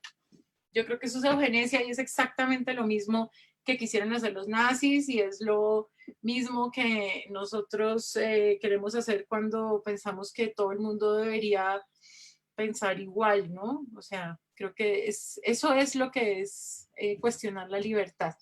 ¿Qué es lo que tengo atrás? Un croma de Los Ángeles de Blade Runner, exactamente, es una de mis películas preferidas. ¿Qué más? Bueno, ahí está toda la página. ¿Quién más? Planes es el femenino. Pregunta, con la automatización de las actividades y la humanización de la tecnología, el verdadero artista es el programador. Claro, si el programador es el que ideó conceptualmente, ¿no? Yo creo que yo leo código, pero no escribo código. Sé para qué sirve, soy muy mala, me puedo morar 10 años haciendo una línea de código y puedo poner una coma mal y no sé dónde está el error, pero creo que hay que entenderlo y creo que en eso radican mucho, yo creo que son lenguajes, ¿no? generalmente hablando, y para entender a otras personas uno debería poder hablar esos idiomas. Para mí esa es la base de la creación y la comunicación. Por eso me gusta el trabajo interdisciplinario. Me encanta la música. Soy analfabeta musical completamente, pero toda mi vida he estado rodeada de músicos y no puedo vivir sin tener música alrededor. Pero creo que uno tiene que tratar de cruzar esos caminos, ¿no? Me encantan los entornos donde hay música. He trabajado siempre ahí y creo que el misterio es porque no lo hablo, pero creo que todos son procesos intermedios, ¿no? En los medios, no estoy de acuerdo con artistas como Jeff Koons, que tienen fábricas para producir obras que se venden, me parece la mercantilización del arte, un poco otra reflexión que tenía ahí, tenía otra reflexión bonita para cerrar, ya cuando terminemos la charla. Que tiene que ver justamente con el sentido del arte hoy. Cuando tiene una fábrica para hacer perros de porcelana y los vende carísimos, yo creo que ahí éticamente hay problemas. Pero sí creo que en esos procesos, si a mí se me ocurre una idea y no la sé llevar a cabo, busco un programador que me ayude a llevarla a cabo y puede ser una co-creación. Entonces creo que esa labor del artista es bien curiosa. ¿Qué opino del nuevo orden mundial? Wow, esta es una buena pregunta. Yo creo que todo cambió. Yo creo que la gente que piensa que podemos salir a la calle pronto y volver a la normalidad, y esta es la frase que ha citado todo el mundo que apareció en un graffiti en Hong Kong, que no queremos volver a la normalidad porque la normalidad era el problema. Yo pienso que de todos esos memes de las 8 teorías de qué es lo que está pasando, todas son verdad y todas son mentira. El nuevo orden mundial creo que viene también desde nosotros, ¿no?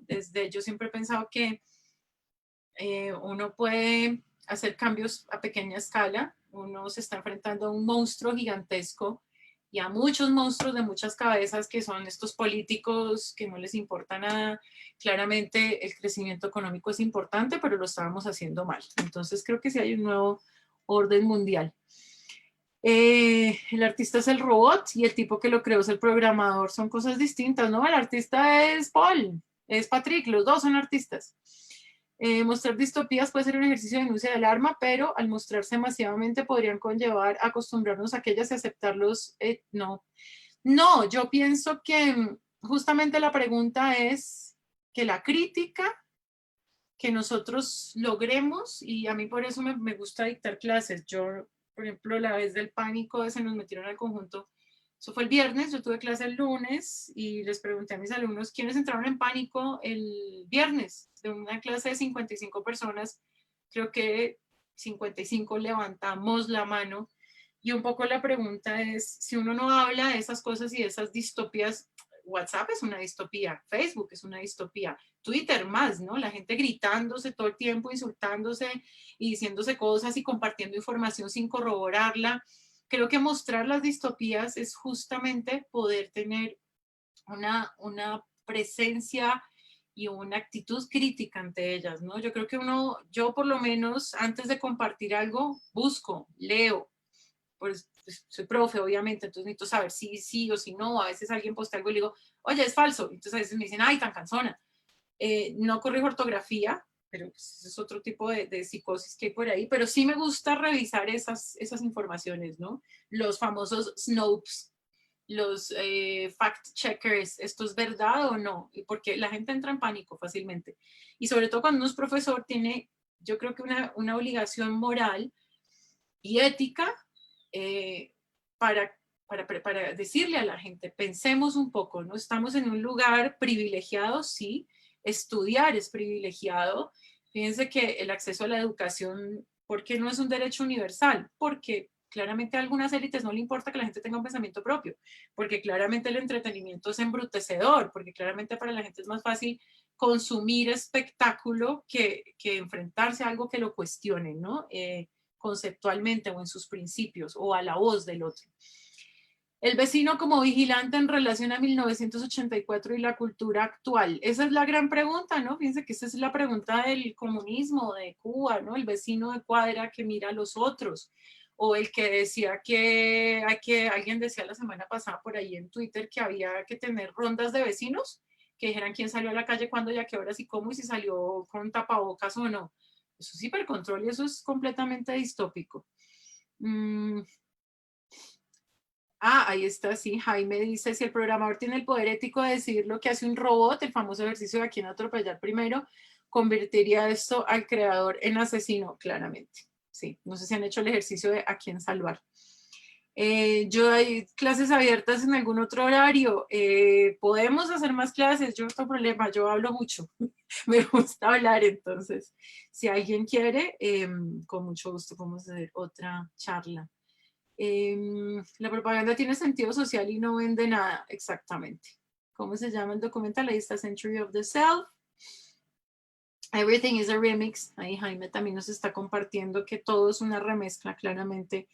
Hay gente que dice que no hay nada nuevo sobre la faz de la Tierra, mucha gente, pero siempre hay otras formas de contarlo. Borges otra vez, ¿no? Borges tiene un cuento que se llama Pierre Menard, autor del Quijote, y es un tipo que se llama Pierre Menard, que escribe el Quijote, pero no es el Quijote Cervantes, es el de Pierre Menard, pero es igual.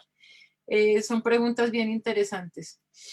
El gusano de Luis Carlos Barragán, nos lo recomiendan acá. Ahí la dice, no tenemos ni tren. Juan Carlos Araque, ¿piensas que la publicidad es mala éticamente? No, yo pienso que hay buena publicidad.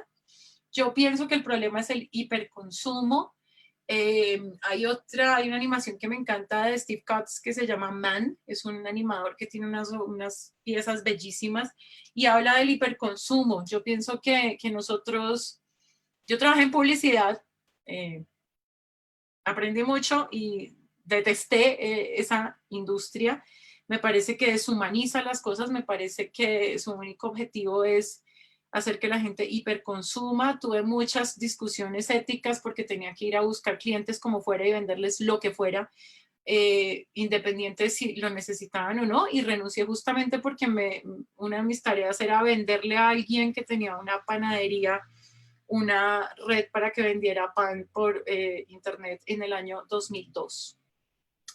Claramente, cuando me dijeron que fuera eso, fue donde el panadero y le dije, coja su plata y váyase, no trabaje acá con esta gente nunca porque usted no va a vender nunca panes por internet. Y era un vendedor, o sea, era un panadero que vendía en bicicleta y que había ahorrado mucha plata para tener una cadena de panaderías y para hacer su famosa red de internet para vender pan tenía que hipotecar. Entonces, esas fueron mis preguntas, ¿no? Yo creo que la publicidad puede ser buena publicidad, pero dependiendo de... O sea, todo es bueno y malo, ¿no? Realmente, yo creo que ahí es donde radica nuestra pregunta como seres humanos. Aislamiento inteligente, fracking responsable, eso es una utopía. Sí, es una distopía realmente.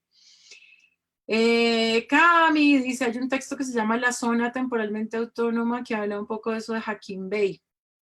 El cuadro de Caspar Friedrich es considerado el paradigma de lo sublime en la pintura romántica. Curiosamente, la versión de Instagram le quita todo lo sublime. Exactamente. Y ahí está la pregunta de Walter Benjamin, ¿no? La obra de arte en la era de la reproductibilidad técnica. Creo que esa pregunta es muy bonita. Es otro texto que sagradamente siempre le pongo a mis estudiantes y es... Benjamin decía que la lejanía y lo único y lo irrepetible de una obra de arte era el aura. Cuando uno ve Instagram, claramente en Instagram los hashtags y ese Insta Repeat es bellísimo porque nos habla de cómo se repiten fórmulas sin crear algo original, ¿no? Y eso es lo que pasa con ese cuadro de Caspar David Friedrich. Sí, eso es lo que está diciendo yo sobre el concepto ético del que usa las herramientas. ¿Qué más? Hemos sabido siempre que estamos bajo este panopticón cuál es la situación de la privacidad. Yo creo que esa es la pregunta más importante, ¿no? Ay, Juan Melo. Juan Melo tiene un robot que está acariciando plantas. Es una obra bellísima de Juan, Juan hace robots de totumo, Juan hace robots de balso y se llaman tecnológicos precarios y es otra obra hecha en Colombia bellísima y es cero robótica. Es robótica de punta, pero robótica de punta de casera, que es una belleza. Bueno, tenemos que ver los robots ya cuando exponerlos, cuando podamos volver a salir a la calle. El Panopticon, esto es el Panopticon, ¿no? Nosotros estamos usando Zoom y Zoom dice que tiene un montón de problemas de privacidad que ya están arreglando, pero es la plataforma que sirve. Yo siento que la privacidad no es solamente los datos, sino la forma en la que nosotros nos representamos ante el mundo. Yo siento que es también cómo nos construimos, ¿no? Hay gente que comparte absolutamente todo lo que hace en línea y son generaciones, ¿no? Mis alumnos más jóvenes no usan Facebook, usan TikTok, usan Instagram. Facebook es de otras generaciones, ¿no? La gente que postea, entré a tal sitio, me comí esto, me comí lo otro. Y creo que esta es una reflexión muy interesante hoy en día, ¿no? En estos días vemos gente que cocina, gente que hace yoga, gente que pelea, gente que no le importa nada, gente que dice, me parece obsceno que todos compartan todo, no les interesa su privacidad. Hay gente que dice, yo no quiero que vean mi casa nunca. A mí no me importa que vean mi casa, pero quería tener a Blade Runner detrás. Pero creo que la privacidad también la construimos nosotros, ¿no? ¿Hasta qué punto mi vida está en internet? Hay una propaganda bellísima, un comercial, eso es comercial, de una agencia de seguros belga que contrata a un gurú que le adivina el futuro a la gente. Y al final del video uno ve que el gurú no es ningún gurú, sino que hay un montón de gente googleándoles a todos que tienen en Facebook y que tienen en redes y todo, y eso es lo que sabe el gurú.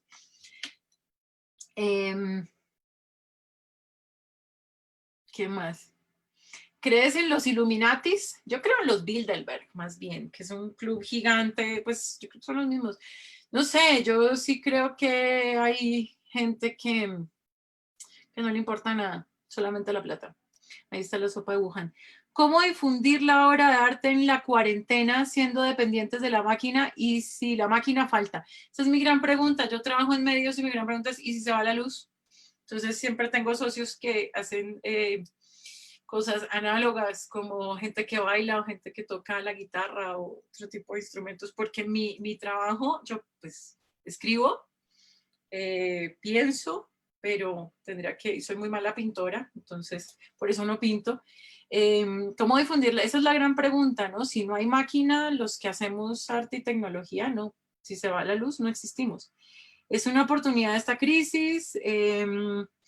Claro, yo creo ayer hablábamos con los que somos profes en los Andes de lo que pasaba en los 90s. En los 90s hacíamos NetArt, los primeros ejercicios que hice yo eran proyectos de arte en la red y creo que eso va a volver a tomar mucha fuerza en esta época y es gente que está haciendo cosas para internet. Arte abstracto, arte primitivo, ambos nos hemos visto cómo desnudar el sistema de su fragilidad confrontando el virus, sí. Los robots como máquinas espirituales.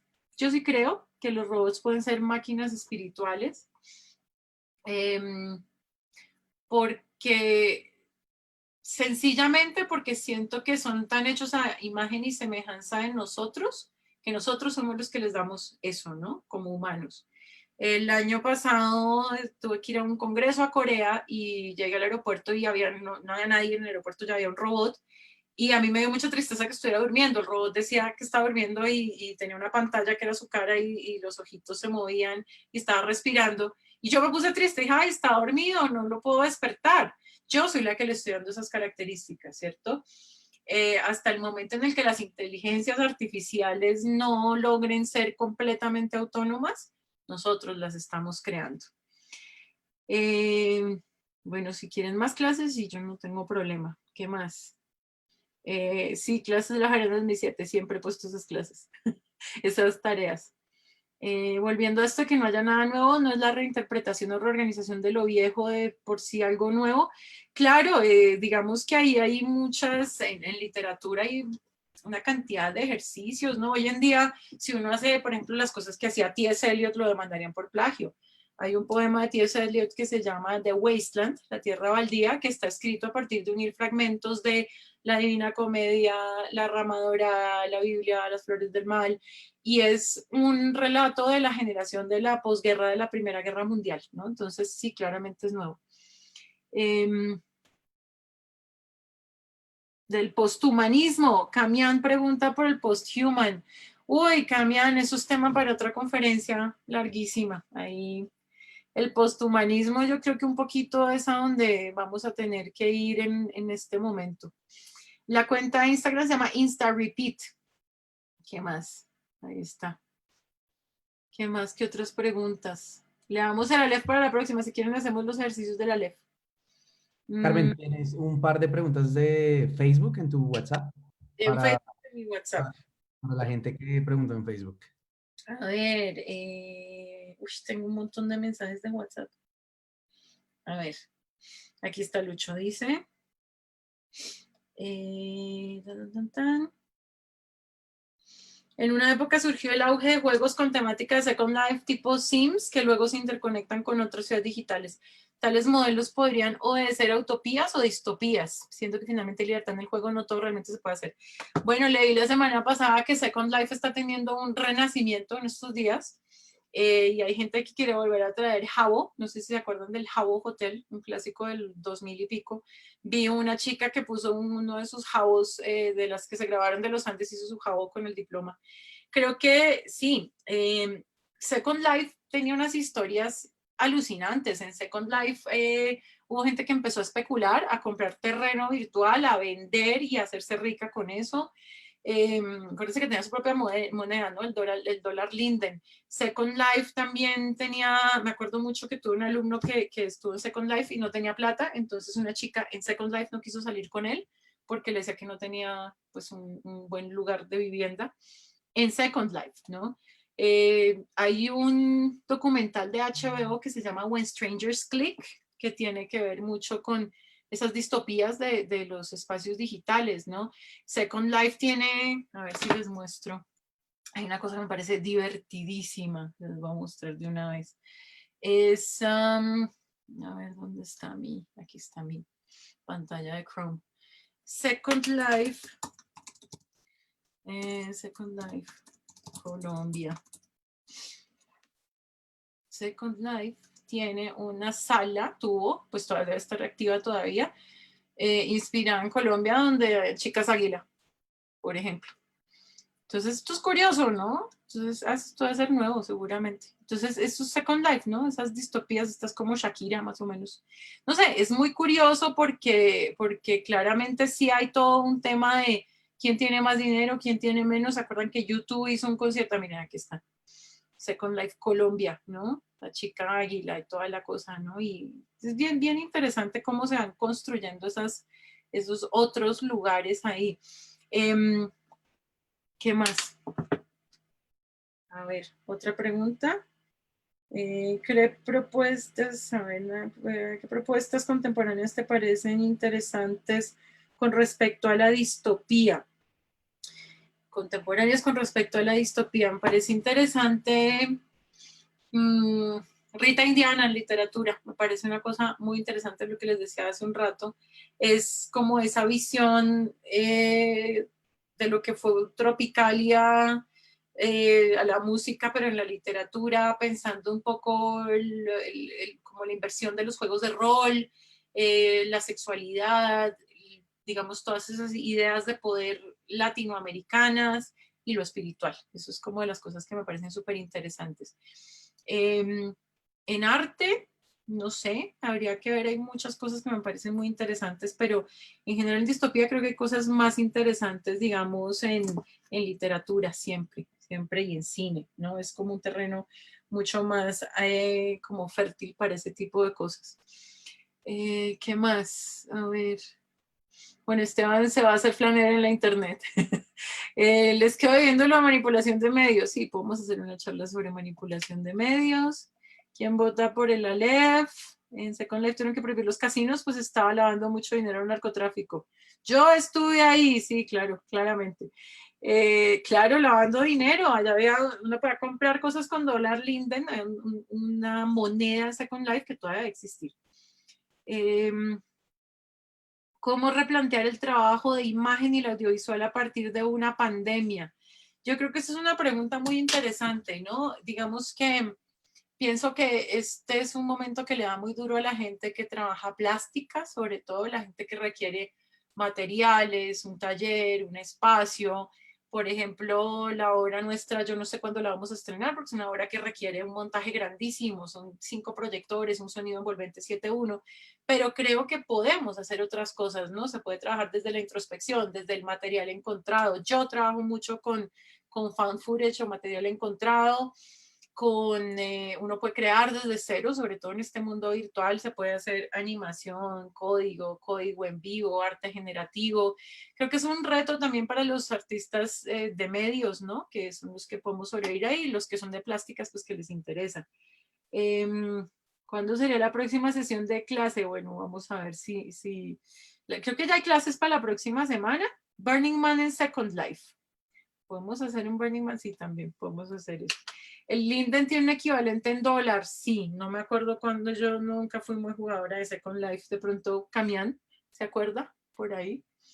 Hubo varios exalumnos por ahí, qué chévere verlos a todos. No sé si hayan más preguntas o si alguien quiera decir algo. No, yo no tengo más preguntas por acá, realmente. Que si he leído ROR, sí, no he leído. Lo tengo entre los pendientes. $250, Linden, es $1 americano. ¿Cómo escapar de la panóptica? Preguntan. Hay muchas formas. Una es todo lo que es Deep Web, usar navegadores que no hagan tracking para datos. La gente que está haciendo esas máscaras que engañan a las cámaras en Asia. No sé si han visto que en las protestas de Hong Kong la gente está saliendo a la calle. Bueno, ahora todo el mundo dice que sale a la calle con tapabocas, pero se estaban creando máscaras de estas impresas en 3D que engañan a las cámaras, ¿no? Hay muchas formas y yo pienso que no es tan difícil. Yo pienso que la gente no valora tanto su privacidad y por eso está en el panóptico sin Arrietas. Sí sabía que eras tú, que está dando su información ahí un poco por eso, ¿no? Porque no, yo creo que sobre todo la privacidad como la conocemos, no la valoramos, sino, no sé, es delicado. En el futuro, tal vez yo creo que en el próximo año vamos a pensar mucho en la privacidad, ¿no? Hay muchas propuestas de poner chips, de seguir a la gente. Hay una propuesta que se llama ID 2020 que tiene que ver con eso, con la implantación de chips que sigue los pasos de la gente. Y ya nos están traqueando, ¿no? O sea, fíjense que nosotros nos pueden hacer un perfil por las cosas que compramos, por los libros que leemos, y depende en manos de quién caiga esa información. El caso de Cambridge Analytica es fuertísimo, ¿no? Yo hice mi perfil, me reí mucho porque decía que yo era libertaria, agnóstica, que tenía una personalidad un poco masculina, cosa que me pareció muy chistosa cómo definen una personalidad un poco masculina por mis gustos, y que no era para nada, y que era muy rebelde, ¿no? Por mis likes de Facebook y por las cosas que posteaba. Entonces creo que eso es interesante. Galaxy Sky levantó la mano. Galaxy Sky, cuéntanos.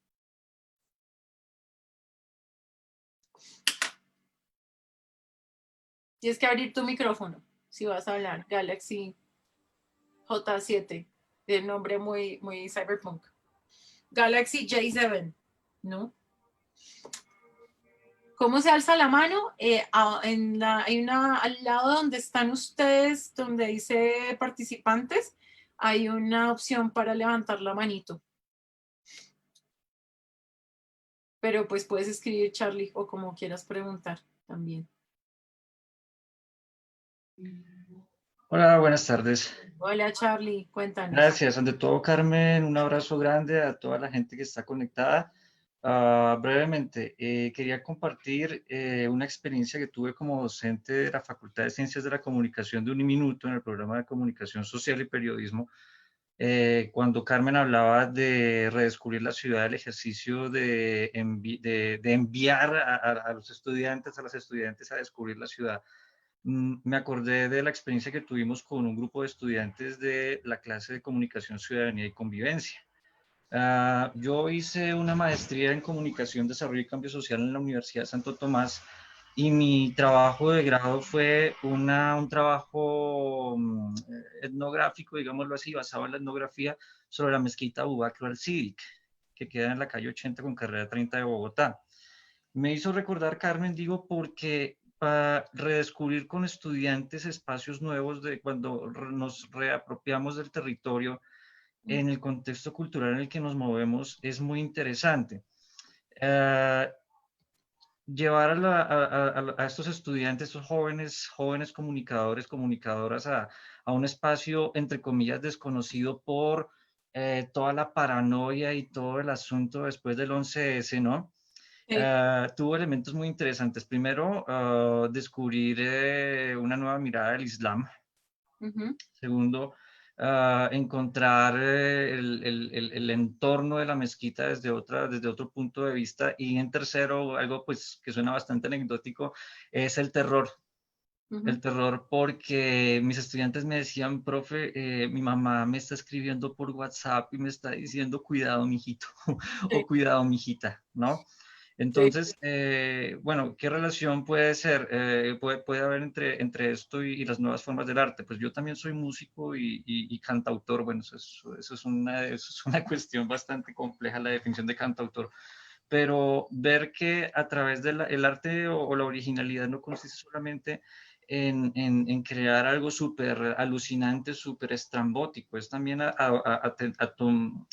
tomarse el riesgo de entender o intentar otras cosas, como proponer, por ejemplo, a los jóvenes, bueno, a los que son más jóvenes que nosotros, a ir a otros espacios, a buscarlos, a conocerlos, a romper paradigmas, a acercarlos a otras formas de entender el mundo, de pensar el mundo, de sentir el mundo, ¿no?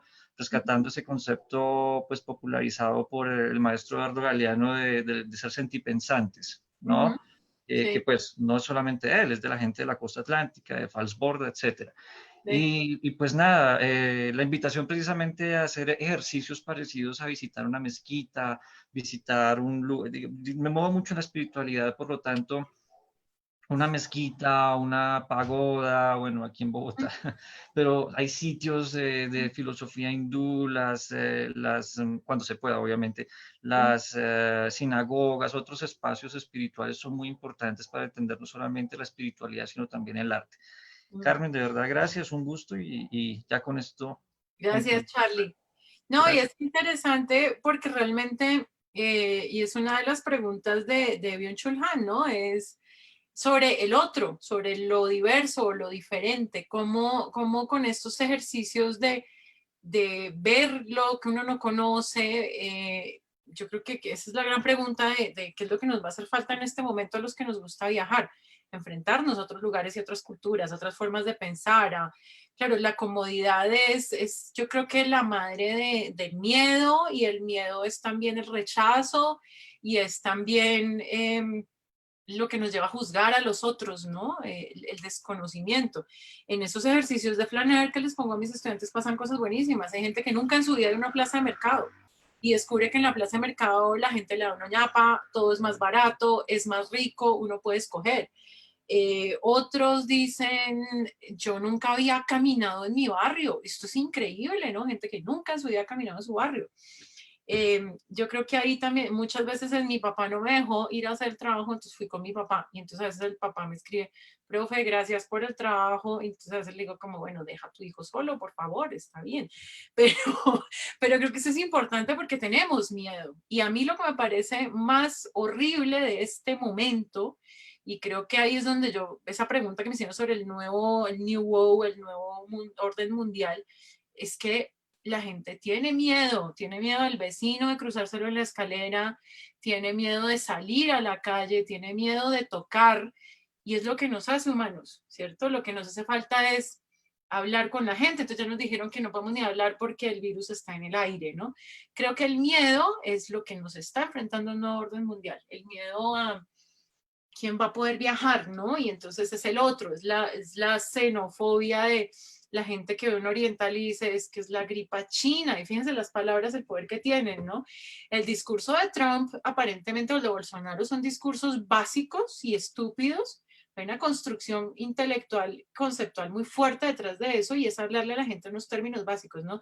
The Chinese man, Chinaman, the China virus, todos esos conceptos lo que hacen es hacer mella, ¿no? Es picar en la mente de las personas y hablarles de lo otro, ¿no? Es como el terrorismo son los musulmanes, o llegaron los venezolanos, y siempre les digo, acuérdense que era ser colombiano en los 90 o en el 2000, ¿no? Cuando en el aeropuerto decían Colombia, cocaine. Entonces, como nuestras mismas palabras y el miedo a lo desconocido y el miedo al otro es lo que puede ser más perjudicial en este momento. Creo que ese es el nuevo orden mundial. Sí, la respuesta es blowing in the wind, como decía. ¿Cómo cuido yo mi privacidad? Yo a veces uso ventanas en incógnito, no posteo todo lo que hago todo el tiempo, no soy una persona demasiado selfies, de vez en cuando pongo uno, no cuento todos los sitios a los que estoy yendo y no está toda mi vida online. Yo creo que también hay algo un poco de banal en postear todo, absolutamente todo, y creo que a veces hay que respetar un poco esos espacios, ¿no? Creo que uno se construye mucho en la soledad y en la intimidad, entonces creo que eso es importante. Y hay muchos navegadores, ¿no? VPNs y cosas por ahí en las que uno puede navegar sin que le sigan la pista tanto. Esa es mi respuesta crumera. Bueno, ¿qué más? ¿Quién más dice por acá? Muchas gracias a todos. Mañana a las 4 tenemos una charla sobre periodismo. Bueno, yo creo que ya llevamos 2 horas. Muchas gracias a todos los que vinieron, porque me parece bonita esa idea de que nos estamos viendo. Los súper interesantes, se llama El periodismo se queda en casa. Están, esos son Omar Rincón y Alejandro Gómez Dugant de 070. Son también 2 personajes, 2 compañeros maravillosos. Entonces, si quieren ver más cosas, todas las grabaciones van a quedar en la página de la facultad y en Facebook también en live. Y bueno, gracias a todos por venir, a mis exalumnos. Qué rico saber que están por ahí. Cuídense mucho y pues lean, vean películas y pues pronto nos vemos en otra charla. Abrazos a todos. Chao.